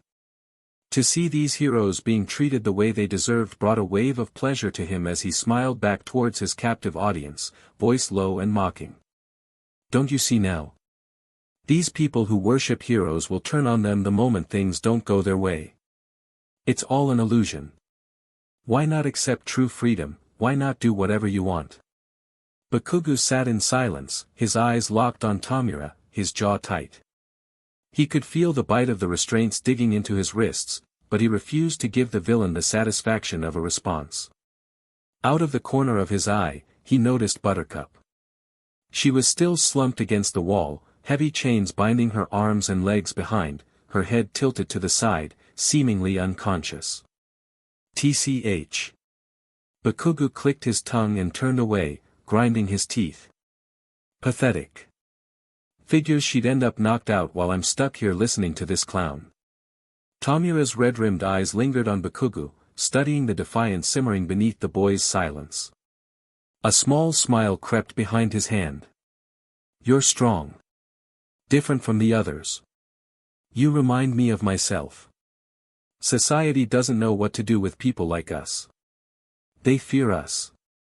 They twist us. And when you stop playing their little game, they'll turn their backs on you too. Bakugou just sat there, staring him defiantly. Tomura chuckled softly, almost pleased by the boy's spark. Then he turned his head slightly. Dabi. Untie him. What? Dabi raised an skeptical eyebrow, looking at his so-called leader. You sure about that? Doesn't exactly look like the cooperative type. He's our guest, Tomura said, his voice smooth, though his fingers twitched at his sides. It's rude to treat him like a prisoner if we want him to understand us. But leave the girl. He glanced toward Buttercup slumped in the corner. She stays chained. Dabi gave him a sideways look, then shrugged, fine. Twice, go remove his chains, he ordered the guy. What? Me? Twice threw his arms up. Why me? He told you. Dabi silenced him with a flat glare. Ugh, fine, fine. It does make sense, I guess, Twice grumbled, shuffling toward Bakugou. He quickly unlocked the cuffs and restraints one by one. Bakugou flexed his wrists. Now I hope you can forgive us for the initial treatment, Tomura said as he watched Bakugou rub his now freed wrists. We weren't sure what you might have tried at first. But now it seems we can have a civil. Die. Tomura's words were cut off as Bakugou launched himself forward, his roar tore through the bar as he launched a blast into his face. The others in the room all gasped in surprise by the bright flash engulfing the leader's head. Spotlights clattered over, plunging part of the bar into shadow. What the hell? Twice snapped at the teens he had just freed. That was hot. He commented in turn. Shigaraki. Kurojirai gasped in shock as he watched the smoke rise from his leader's face. Tomura staggered, smoke curling around his head. The hand mask had been blown clean off, and fell to the floor. Bakugou landed in a crouch, hands sparking. His grin was feral. You idiots think I'd ever join you? What, 'cause I don't play nice? Sh your little invite up your ass. I'm gonna be number one, my way. While this was happening, Buttercup was still unconscious, lying at the little corner, unaffected. The other villains all quickly stood up as they eyed Bakugou down. Dabi looked delighted to play, walking over with a lit hand of blue flames. Well, that was pointless, huh? Toga's knife gleamed. Oh well, she licked her lips, eyes sparkling, I guess I will finally taste his BLD. Ew, gross. Twice scolded the muscle man before turning and analyzing the idea. You don't know where he has been. Quiet. None of you touch him, Tomura stooped, retrieving his dismembered hand, positioning it back onto his face. His voice was deadly low. He's mine. Bakugou gritted his teeth and sparked his hands up more. He had hoped to knock out the leader with the blast, but it seemed he didn't gather as much sweat as he had hoped in his palms. The cool air of the bar was making it difficult as it was, and he was hoping to save some for his escape. SHT, I have no idea if this wall is small or not. If it's too thick to break, then it'll take too much time to do anything and... Knock knock. Everyone in the room froze to the sudden knocking coming from the closed door, the air seemingly freezing over before a voice came through the other side. Hey, here with your pizza DLVRY. While all the villains seemed perplexed at the random person arriving here, Bakugou's eyes widened in surprise when he recognized the voice. Wait, that was... Boom! The wall beside the league exploded inward, bricks bursting like confetti. The blast of force hurled villains across the room as dust clouded the air. And from the rubble, towering, radiant, and grinning with an energy that filled the room with hope. All Might? Bakugou shouted in disbelief. The number one hero slammed down onto the tile as the villains were still reeling from the sudden entrance. Never fear, his voice boomed, for I am here, smiling bright as he cleared the way for his assistants. Now, Kamui! He yelled as the wood hero leaped in from behind. Right! Kamui Wood shot forward, binding, arms erupting into a forest of bindings that lashed across towards the villains, like the likes of Kurojiri, Compress and Dabi, effectively pinning them by the attack. Lacquered chain prison. What the? Compress gasped as his arms were pinned at his sides, unable to touch the wood to free himself. All Might? Spinner couldn't even think about the bindings on his arms as he stared up at the great hero, the one man Stain truly respected and idolized. Unimpressed, that's it. Dabi was activating his quirk, patches of his blue flames licked his body, as he was prepared to burn free from his bindings, when... Not so fast, punk. Gran Torino shot out from the hole in the wall, zipping over with great speed and delivered a devastating kick to the back of the scar-face villain head. GAH was all he could say, before Dabi was knocked out. Don't do anything foolish, he announced, landing down by the knocked-out individual. It'd be in your best interests to cooperate with us. With that, All Might's grin only grew wider in triumph. Just what I expect from a competent hero, referring to a hyper-focused Kamui, who was working on immobilizing the villains.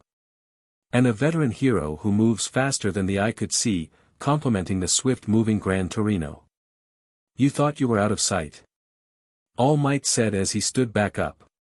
You villains didn't think we were going to just sit by after you kidnapped 2 kids, did you? Right after the press conference. Compress said in sudden realization at what was happening, they planned this the whole time. The other villains, like Toga and Twice, were still struggling with their bindings. One tends to drop their guard when they are inside their hideout, the voice from behind the closed door said once more. Suddenly, the pliable body of Edge Shot slid through the crack between the door and the wall, the ninja hero reforming to normal. But don't worry, we didn't come alone, he said before opening the door from the inside. Quickly running in after him were dozens of SWAT officers with their weapons ready.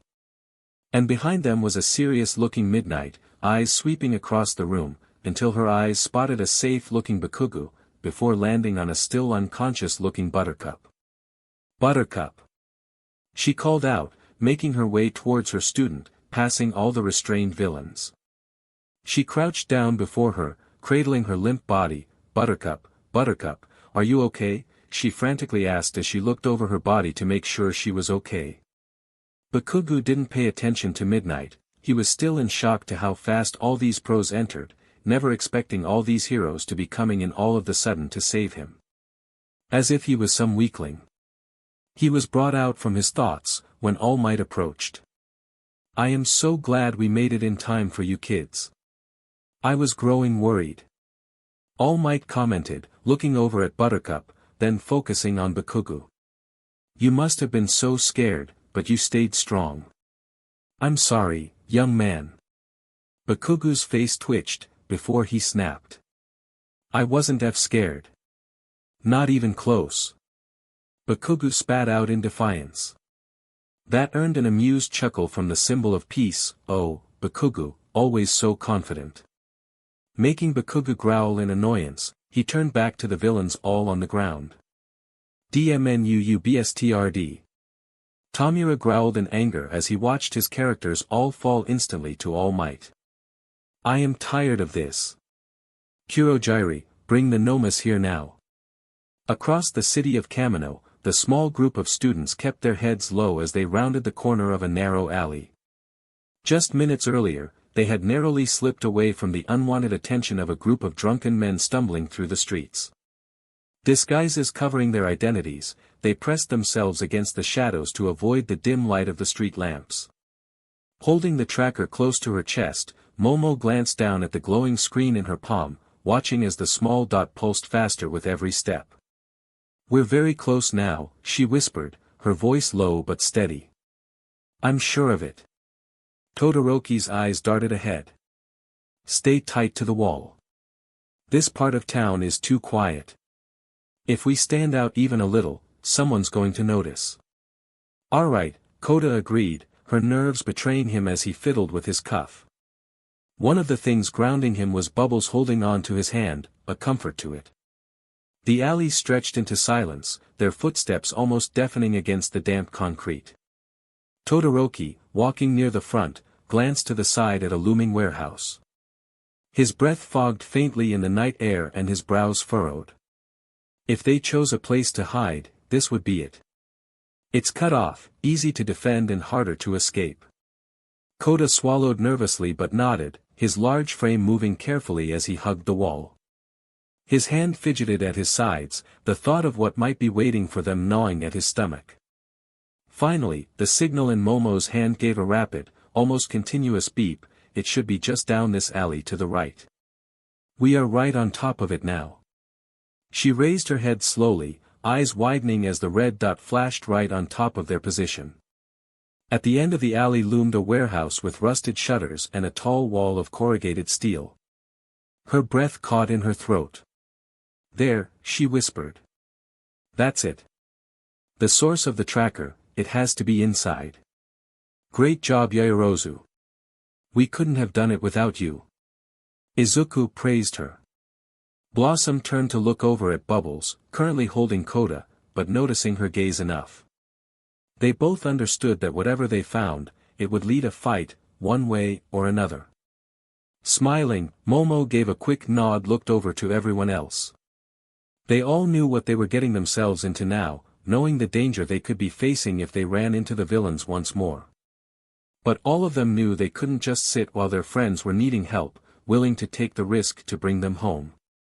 Coming up to the wall, the group of 6 all stayed tight to the wall as they walked towards a set of windows just above their eye level. Seeing it just out of range, Izuku looked over to the tallest in the group. "Koda, I need your help, can you give me a boost so I can see?" he asked.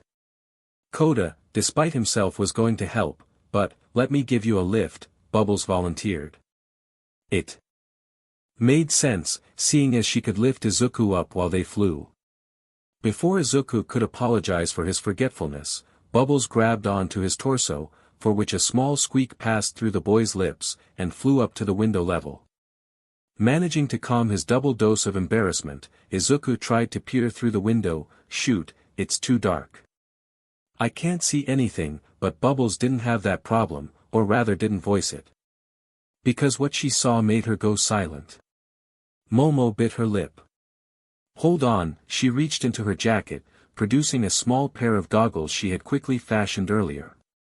"Here, these have night vision lenses. Use them."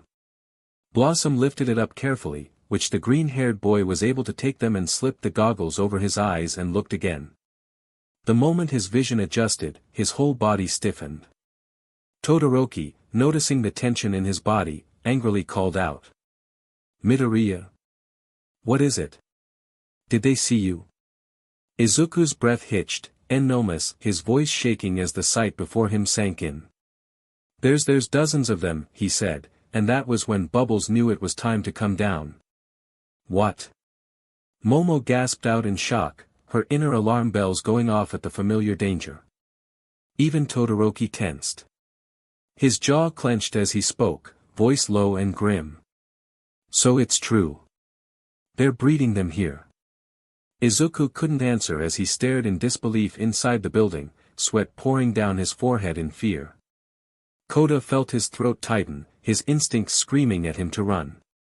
His eyes darted toward the others, hoping one of them would say it was a mistake. But from the look on Bubbles' face, seriousness marred her features. It was no mistake. Momo pressed a hand to her chest, her breath uneven as she looked at the looming warehouse. "So many," she whispered, horrified. Blossom didn't need the goggles to understand the situation inside that warehouse. What she could piece with her senses, were dozens upon dozens of warped creatures packed within, was enough to keep her on definite alert.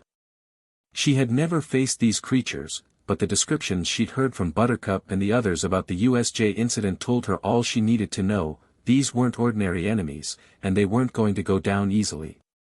Yet her mind was not on the sheer number alone. She scanned the shadows, searching for a sign, a signal, anything. If these things were here, then where was Buttercup? She would have sensed her sister inside, but she didn't. That absence clawed at her, gnawing harder than the danger itself. Before she could think further, motion flickered at the edge of her vision. Something massive was rising, no, being lifted. A truck, hoisted into the air by an enormous foot. What the heck is that? Seemed like Momo also spotted it coming. Blossom's eyes widened, realization slamming into her when she quickly looked back. Bubbles, she snapped, a sharp warning just as a fierce blue aura began crackling around her sister. Crash. Tamura, something's wrong. Kurogyri glanced over in worry to his superior.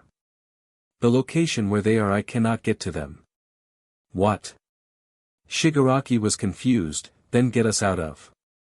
Tamura's eyes widened in shock as a red line suddenly shot through Kurogyri's head, causing him to fall unconscious instantly. What the hell? Did they seriously off the guy? Magna exclaimed, both shocked and horrified at the possibility of the heroes knocking him off. Red string appeared from the body. I played around with his insides and made him fall unconscious. Floating up from the warp gate user, Edgeshot's head manifested as he came from the villain's head. Ninpo, 1000 sheet pierce, he sighed, he was such a nuisance, he had to sleep. What? Tamura sat in disbelief to what he was hearing. Did that mean, no, there's no way MSTR was stopped? All Might stepped closer, a serious-looking expression on his face as he spoke. This entire place is surrounded now, so don't even try and escape from us. After everything you tried to do, there is no escaping the clutches of justice. While the police approached to begin handcuffing the villains, Tamura's temper was reaching its boiling point now. His secret location had been breached, his league members were now all captured, and he was staring at the man responsible for all of that right here. The one responsible for everything in this twisted world, a man worshipped like a god to all of these people. One who people say will always be there to save you. All except for Tamura. He remembered being alone, a child lost and in despair, and no hero came to save him. No, it was his MSTR that pulled him from the dirt, who gave him a new start in life and showed him what the world was really like. And now, he was watching all of it falling apart around himself. DMNU All Might you BSTRD. He shook with contempt and rage, scoping out everyone's shocked faces. You ruin everything in this world. Tamura growled as he strained against the wood around himself, glaring up at the blonde hero. Tell me where he is, Shigaraki. All Might demanded. And that's why I hate you. Shigaraki wailed. Almost as if to Tamura's screams, black masses suddenly appeared out of nowhere in the air beside the villain, shocking everyone. Before they could even react, several Nomas crawled through the swirling material right towards the unsuspecting heroes. Nomu. All Might stared in shock as the grotesque creatures screeched and landed on the floor. MSTR. Shigaraki silently whispered. What the hell is going on? Kamui gasped out as one of the creatures ran towards him before being swatted away by All Might. DMNet, Edge shot, stop Kurogyri. Gran Torino barked. It's not Kurogyri. He's still out. Edge shot back, reforming his body to slash down another Nomu, glancing at the unconscious warp user on the floor. This is someone else entirely. All Might's voice thundered over the chaos. Kamui. No matter what happens, do not let go of the villains. But at that exact moment, All Might's heart sank. He heard a sickening sound behind him, bakugou gagging. The boy doubled over, coughing as black sludge burst violently out of his mouth, expanding in a horrible, familiar swirl. All Might turned in dread. Oh no, his eyes went wide with panic. OSHT. He bolted toward Bakugou, arms outstretched, desperate to pull him free before the darkness could claim him. Bakugou, he roared, yet in the blink of an eye, the mist devoured him. Just like the villains, the boy vanished into nothing. No and oh. All Might's wail ripped from his chest, raw and furious, his shaking fists slamming into the ground as Nomus poured out left and right, overwhelming the police and forcing the heroes to scatter. Edge Shot barely kept his focus, slicing apart another beast. What the hell is happening? Kamui shouted in panic, I don't know. They're everywhere. Outside the building, Midnight burst through the smoke with Buttercup slung against her shoulder. She skidded to the ground, lowering the girl carefully before spinning back to unleash bursts of her quirk. A wave of violet mist lashed out, choking the Noma that lunged too close. Stay back, she barked, heels digging into the cracked pavement, readying her WHP. Then her gaze snapped down again. Buttercup, hey, open your eyes. Stay with me, kid, she cried, voice cracking with urgency. Come on, kid, you're not sleeping on a school night, this time. Buttercup stirred, a faint shiver running through her small frame. Her eyelids fluttered open, but her irises didn't look right. They glowed once, then dulled into a flat, unnatural gray. Midnight froze, no, panic clawing at her throat. Buttercup's body convulsed, her outline rippling. Midnight reached out, only for her hand to slide through the girl's arm like it was made of thick jelly. The flesh sagged, collapsed, and slipped away between her fingers. What's happening to you? Midnight gasped, horror in every syllable. Buttercup's form sloughed downward, dripping like a gray glob until it splattered across the concrete in a puddle. Midnight staggered back, trembling, staring down at the melted remains that moments ago had been a living child. Gunfire cracked, as Detective Naomasa sprinted up, firing into the swarm of Nomu to keep them back. He glanced at the puddle, then at Midnight. Geez, this is a total mess. He reloaded with shaking hands, eyes scanning the street. That must have been a clone, the villain, twice work. Had to be. He fired a few rounds of fire. It seems that they weren't ever gonna keep both kids in the same place. His words cut through the chaos like ice. Midnight stood rigid, breath shallow, still staring at the liquefied remnant steaming on the ground. Then where's the real Buttercup? She whispered, voice breaking. Slowly, the roar of collapsing metal quieted into a suffocating hush. A thick haze of dust rolled through the wreckage like smoke, swallowing every figure in a choking gray. The ground still rumbled faintly, debris raining in small patters from the warehouse walls. Izuku was still standing, his arms raised to block the force of the crash that never came. Slowly, cautiously, he cracked one eye open. His heart skipped. The others Momo, Todoroki and Koda were all standing close, unhurt, their wide eyes darting around in the haze. Then Izuku noticed it, a soft blue glow shimmered around them, a familiar dome-like barrier stretching outward like a glass bubble. Izuku's breath hitched. A force field. He followed the glow back to its source.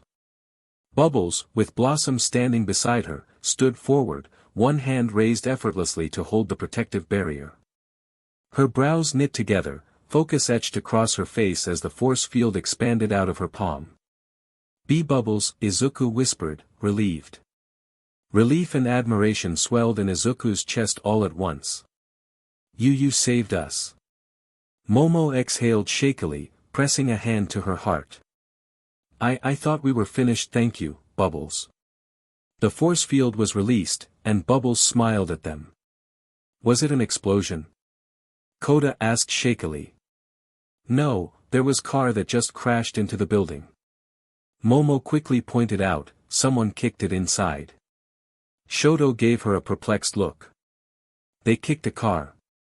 Confused with everything, Blossom looked back inside the window, but now saw there was light pouring into the side through the gaping hole on the other side of the building. To his amazement, she saw a plethora of heroes already inside the building.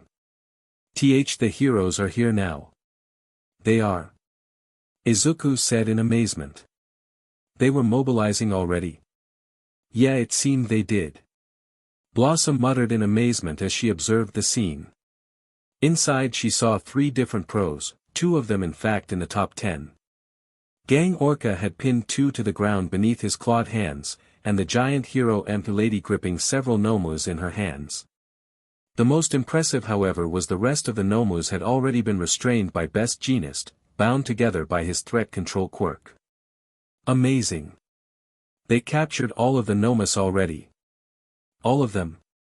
Momo gasped in shock. Bubbles piped up, I think this was their plan. You mean the heroes were already ready to strike when they did that press conference? Todoroki asked in slow amazement at the coordination.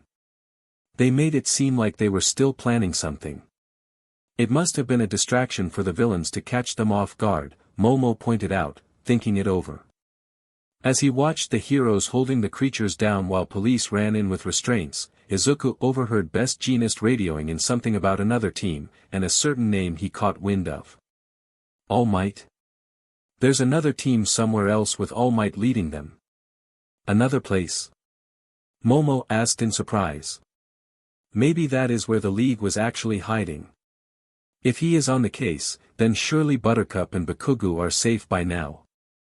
The teens felt a wave of relief seeing they were wrong in thinking the heroes not being able to act in time to save their classmates, realizing how rash their judgment was now. Although the Powerpuff pair were not easily swayed by that statement. Izuku gave a sigh in relief to the entire situation. It seems the heroes are on top of this even more than we expected. This is wonderful news. While it was certainly a blessing to see they weren't the only ones who acted quickly, Bubbles couldn't help but feel something was wrong. It seemed like it was the perfect ambush set up by the pros, capturing these nomus with no resistance and supposedly raiding another location somewhere else. While it sounded and looked good, she just felt it was too easy. These villains who had infiltrated the school and their camping trip so easily, it didn't seem like they would be captured with no resistance. It felt familiar to when she and her sisters would drop in on Mojo's schemes, thinking they knew his plans, but at times were fooled at the last second. For that, she didn't let down her guard for a second. And Blossom was probably thinking the same thing, too. Inside the warehouse, the remainder of the Nomu were quickly rounded up by Best Jeanist and Mount Lady, the fiber hero rolling his eyes at the rookie complaining. Quit making such a big deal of these things, he scolded her as she gagged holding the nomus in her hands. She still made a face, ugh, but these things are so creepy and gross. I don't want to touch these, whining, frowning towards the squirming creatures in her grip. This was no fun, I thought these things were going to be tougher, but it's just boring. She said pouting like a child, couldn't the police handle this part, and we help All Might's group, or something? Best Jeanist turned to her, difficulty and importance are 2 very different things, empty lady, he explained as if he was talking to a whiny child. He turned to the police force that accompanied them, riot squad, get the transports ready, we don't know how many of these things are, he ordered, for which they followed, leaving. Behind the shattered wall, the students huddled close, dust still settling over their heads. Momo let out a shaky but relieved breath, clasping her hands together.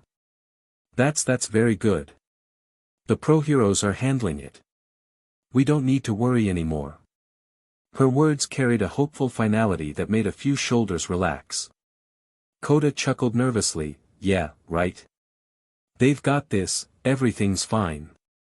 Even Todoroki nodded, brushing rubble off his shoulder. It seems the situation doesn't need us anymore. He turned, his voice firm. Let's move. We should get out while we can. The group began to stand, limping slightly as they made their way through the wreckage. But Izuku lingered. His chest felt tight, a low hum in his instincts gnawing at him. Something was wrong. He glanced back and froze, Bubbles and Blossom hadn't moved. They stood rigid, their bright eyes fixed ahead, as if watching the dust itself. "Hey guys! Aren't you coming?" Izuku called out. The sisters didn't answer. Didn't even flinch. They simply stared forward, waiting. The unease in Izuku's gut deepened, curling into dread. Back with the pros, Gang Orca squared his shoulders, keeping his stance wide despite the broken concrete beneath his feet. His sonar clicked faintly, probing the haze. "I don't believe this is finished. The enemy has moved too precisely for this to be their final move," he rumbled, his voice deep, calm but heavy with tension. "We must remain vigilant." A new voice echoed through the dust, smooth and deliberate. "I do appreciate sharp instincts." All of the heroes turned to the voice coming from the shadows, the sound of footsteps coming through the darkness. The towering figure strode out of the haze with a confidence that made the air itself feel heavier. The featureless mask gleamed in the flickering emergency lights, and with each step, the oppressive aura of his presence seeped out. "Stop right there. Who are you?" Gang Orca clenched his fists at the ready, his eyes narrowed in aggression. "Are you with the League?" All for One chuckled, low and cold. "Ah, the League. They are my children, but no. I walk my own path." His head tilted slightly, his voice almost wistful.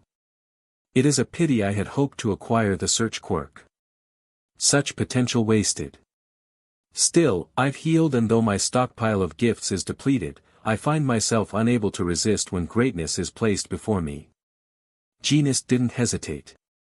Using his quirk, he manipulated the threads in the stranger's clothes, causing it wrap around him in a tight vice-grip type trap. "What the heck?" Empty Lady gasped. "You can't attack like that, he could be a regular citizen. Don't be naive."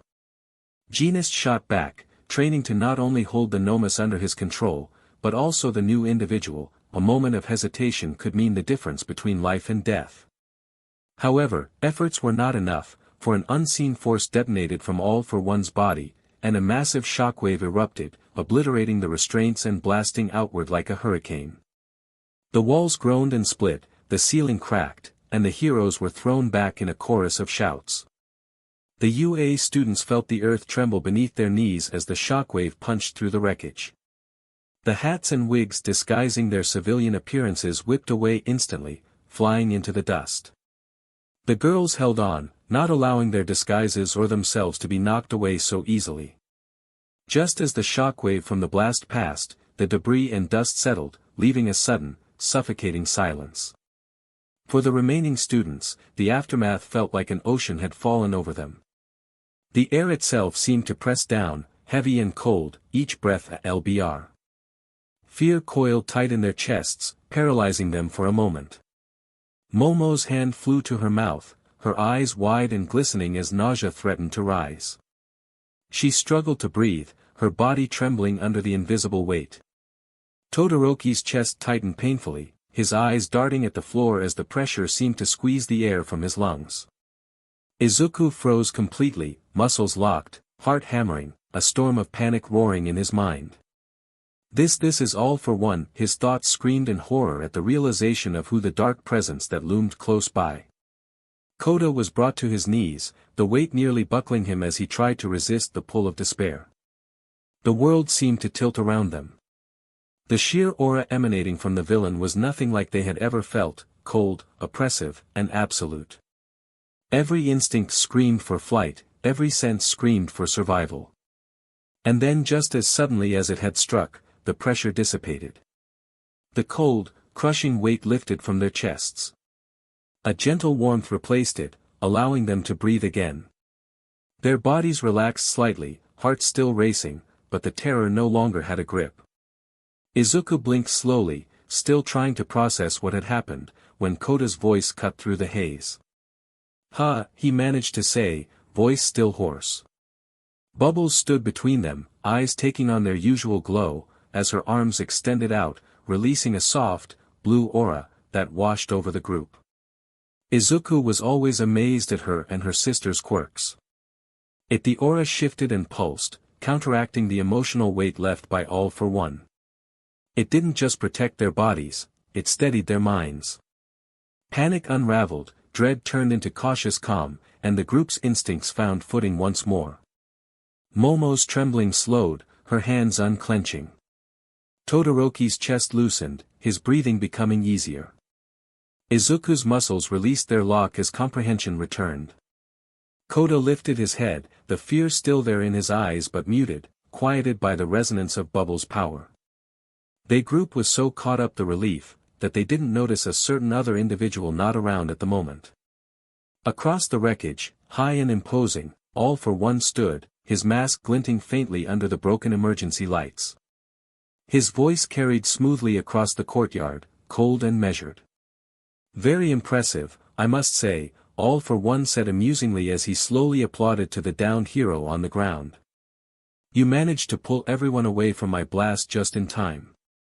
It should be expected from the number 4 hero." Gasping from his back, Genis stared up shocked to the figure hovering in the sky above him. The rest of the team he came with had been pulled back out of the epicenter by his quirk, but the force was still enough to knock all of them down for the count. His eyes went even wider when he realized all the nomus they had restrained were now gone, the only thing left being a strange black liquid mass disappearing from sight. "What the hell is this? This man," he grumbled out as he remembered what they were warned of the true leader of the League of Villains. "This is him. It is such a shame you had to get in our way." Stepping forward. "If you simply just let us do our thing, you could have lived to finally see my pupil prosper to what he could be." All for One chuckled as he watched the pro struggle but still use his quirk to launch an attack his way. But it's always fun to watch worms writhe before they are devoured. All for One, quicker than the fallen hero could see, shot an attack at the fallen hero, but before it could even land, a blur came up and swept away his target. "Interesting," was all he said, as he took in the small crater where his intended target was supposed to be. He looked up and watched. In another blur, he saw a figure, young, obviously female, had carried Best Jeanist away at a distance, where the other downed heroes were laid to rest, unconscious, but safe. She placed the number 4 hero gently down, before starting to turn towards his general direction. "W8, you're not supposed to be here," Blossom stopped in her steps, not bothering to turn around. Even as the man coughed hoarsely. Don't act foolishly, kid, leave now. Let the heroes handle it," the man warned. When he saw she was not budging, he went to activate his quirk to try and send away for safety, but some wave of energy surrounded his vision and next thing he knew, darkness took over, as he slumped down. Blossom looked over the man, eyes aglow before they stopped. The sudden sound of clapping made her turn back to dark-clad stranger. All for One's applause echoed unnaturally in the broken courtyard, slow, deliberate, and mocking. My, quite the performance," he said, his voice silk wrapped around steel.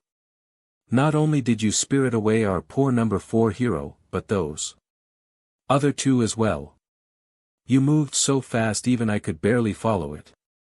He tilted his head slightly, his mask glinting as he regarded her. Blossom's eyes burned faintly in the low light, her gaze sharpening, narrowing the longer he spoke. "Such precision, such control. Remarkable." He spread his hands like a generous patron addressing a stage performer. "It is a rarity to see a child step so fearlessly onto the battlefield, let alone one capable of making me. Where is my sister?" Kamino wards. The night sky stretched wide above the wreckage, clouds scattered across the darkness, though the moon managed to cast enough pale light to illuminate the field below. 2 figures faced each other in the clearing, the space between them taut with anticipation. One moved with calculated intent, certain of some details about their counterpart yet still grasping only fragments of the whole. The other held nothing in their mind but a singular, unbothered focus on the moment, unconcerned with what lay beyond. Hidden behind the walls, the remaining raid team watched and listened, straining against the shadows to make sense of the confrontation. The brief relief they had felt after the prior tension evaporated quickly. Their classmate, Blossom, had stepped into danger herself, abandoning caution to save the pro-heroes and inadvertently revealed her presence. The only solace was that she had preserved her disguise, keeping her true identity hidden. They stayed frozen in a mix of dread and disbelief, wondering what they could do next. What now? Momo finally broke the silence, her voice tense. The situation had grown far more complicated with Blossom out there, exposed. Todoroki didn't answer, his brows furrowed in frustration at her reckless courage. Koda shivered slightly, still reeling from the residual effects of the overwhelming aura he'd faced earlier. Izuku's mind raced, nerves stretched thin. Minutes ago, when he had glimpsed Blossom out facing the enemy and saved the pro-heroes, even standing in the same area as All for One, his instincts had screamed to intervene. But Bubbles, sensing his turmoil, had warned him of the lingering, suffocating pressure in the area. One step beyond the safety of their hiding spot would render him useless, overwhelmed with the great sense of dread and killer intent he felt before. She reminded him that Blossom had her own reasons, seeking answers about what the villain had done to Buttercup. The more he thought about it, the more anger flared within him. Not only was he pinned in place, unable to act, but Blossom had deliberately stepped into danger without telling them. And yet, despite their helplessness, the team remained, watching from the shadows, bracing for whatever was about to unfold. All for One's masked gaze lingered on the girl before him, assessing her in silence, every movement deliberate. The stillness between them was a suffocating weight, broken only by the faint hum of power that seemed to radiate from him. Blossom's voice cut sharp through the night. "Where is my sister?" she repeated herself, calm but unwavering. Her stance did not waver, her glare locked on the villain's concealed face. For a moment, silence again, then a low, rumbling chuckle slipped out of him, cold and deliberate. The sound unsettled the raid team hiding beyond the walls. "Ah, now I understand," All for One said, voice smooth and darkly amused. "So clever. Clever indeed, to hide your identity behind such a disguise." He tilted his head slightly. "It really is such a shame you and your sister stopped my league from acquiring the search user. That quirk would have been a pleasant addition to my collection." He paused, raising one hand as though weighing his words. "As you can see, my condition makes certain things more difficult than they once were. But," his tone sharpened, laced with satisfaction, "my arsenal is still vast. For example, I can sense the fear in 4 more little shadows hiding behind that wall." He raised a single finger, pointing with uncanny precision at the broken stone barrier where Izuku and the others hid. Gasps erupted from behind the rubble. Their fragile hope of concealment shattered in an instant, the weight of his awareness crashing down on them. Before the dread could settle fully, a laser beam was shot directly toward All for One. He shifted effortlessly, his body tilting sideways, causing the beam to miss the intended target of his chest. Even if realizing it, the villain never broke his composure. His head turned back, mask glinting faintly as he focused back on the girl before him. Blossom's eyes narrowed into a sharper glare, the pink-red glow in her irises brightening, then fading as her restraint threatened to snap. Her voice rose, sharp with fury this time. "Give me my sister back." All for One did not answer. Instead, his hand lifted, palm twisting in the air. The gesture was subtle, almost lazy. Blossom tensed, confused for a split second, until gray warp gates formed in the distance. A few seconds later, Bakugou dropped in front of the villain's feet, along with the rest of the league members showing up behind them. Blossom's eyes snapped wide at the sudden presence above. The moment's distraction nearly cost her, if her instincts hadn't flared up. All for One was already behind her, his massive hand diving down to grasp her from behind. But Blossom moved on reflex. She dropped low, twisting as her gaze locked on Bakugou, shot towards him, and in one swift motion she seized him by the collar and shot away. All the while, she summoned a piece of debris towards her spot, before flying away from there. All for One merely swatted the rock, shattered it to pieces, actually caught off guard by the move for her to leave. He mused to himself, tone laced with delight rather than annoyance. Fast reflexes. Acute awareness. And that speed, a pause, the curve of a smile hiding beneath his mask, a most effective quirk. One I would enjoy adding to my collection. He knew that they wouldn't be going anywhere soon. Blossom landed back behind the crumbled wall like a flash, bakugou dangling in her grip until she let him down. He stumbled, still dazed, before immediately grumbling under his breath. The others froze for a moment, shock flashing across their faces, then relief washed over them, at least he was safe. But that relief quickly shifted to tension again. Izuku spoke up, "Blossom, that was incredibly dangerous, do you even know who he was? What were you thinking?" Todoroki hissed in a whisper shout, glaring. "You could have gotten killed." Before more could be said, Momo cut in, sharp but steady. "We all knew the risks of this mission. We can't argue about choices now." Her gaze, however, landed firmly on Blossom, pointed and heavy. "But we can't run off like that again. Our cover is blown already, we need to leave, now. For all we know. What the hell is going on?" Her words were cut off as bakugou snapped fully back to his senses, voice rising in pure confusion. "Where are the villains?" His eyes darted around, then locked onto one face in particular. "What the hell are you doing here, Deku?" he snarled, his tone venomous. "Kakakin," Izuku's breath caught, but he forced himself forward, trying to calm him. I am glad you are safe, please, listen." He asserted himself to his friend, "We're here to rescue you, and Buttercup too. I know this doesn't make sense yet, but GAH. He didn't get the chance to finish before bakugou shoved him hard, knocking Izuku to the ground. The sound of the impact pulled gasps from the others. "I don't need saving." Bakugou barked, furious. "And especially not from a weakling like you, Deku." Izuku winced but didn't answer back. His fists clenched against the dirt, but he stayed silent. "What is the matter with you?" Blossom snapped, stepping forward. Her patience was already fraying. "We are here to help you, so get it through your head, we need to move. Now." Grabbing on to his arm. "F off." But the boy only swatted her hand violently, as he shot her a burning glare towards her. "You're not the boss of me, fodder." Blossom's jaw tightened, her irritation simmering dangerously. "Blossom." Bubbles' voice cut sharp through the air, urgent and alarmed. Just one word followed. "Him." The shift in her tone sent Blossom instantly on guard, body snapping into a defensive stance. The others stared, confused.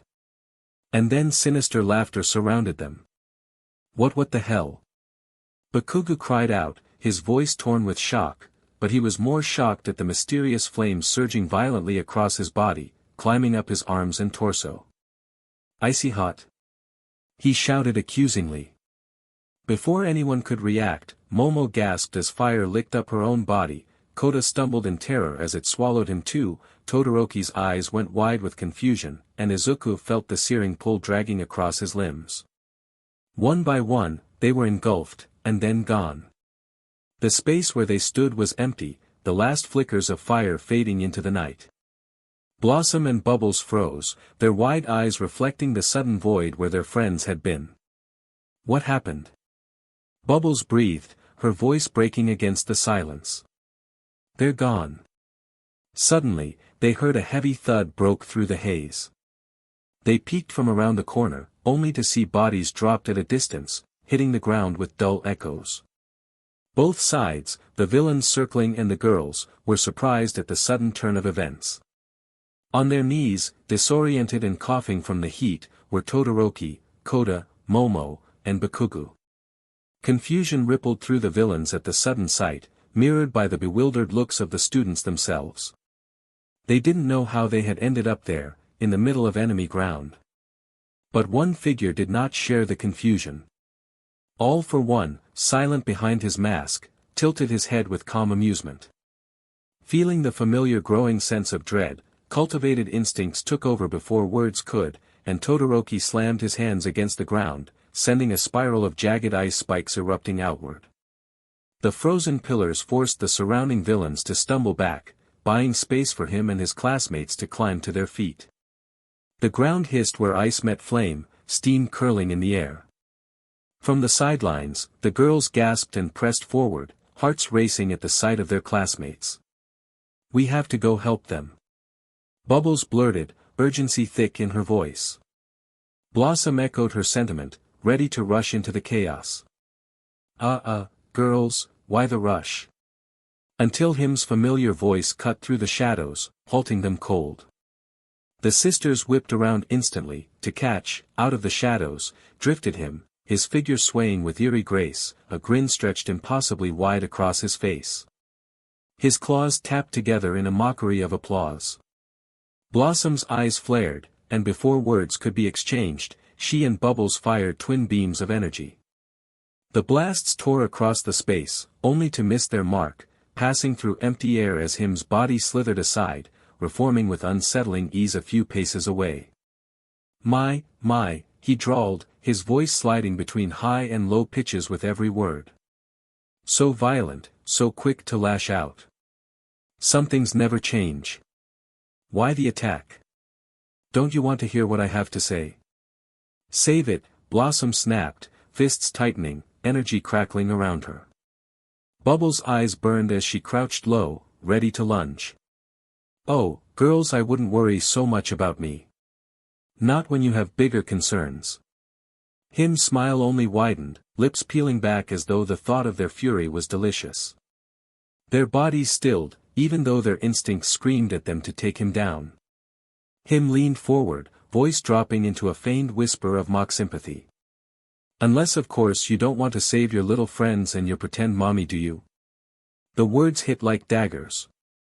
Blossom's heart felt like it jumped into her throat, and Bubbles' eyes widened, fear mixing with rage, knowing who he was referring to. "What are you talking about?" Bubbles demanded, protective anger boiling over. "What have you done?" Blossom cried, her own composure gone. The ground rumbled before an answer came. A low tremor rolled under their feet, followed by the distant roar of an explosion tearing through the night. Smoke curled into the sky, flashes of fire lighting up the horizon. Him chuckled softly to himself, claws curled in delight. You could always guess. So alright folks, that's all for today. Stay tuned for part 17. Do subscribe, like and share for more such videos. Also check out the story and author ChiWriters on FANFICTIONnet. Press the bell icon to be notified first on release. See you in the next video. Till then, goodbye.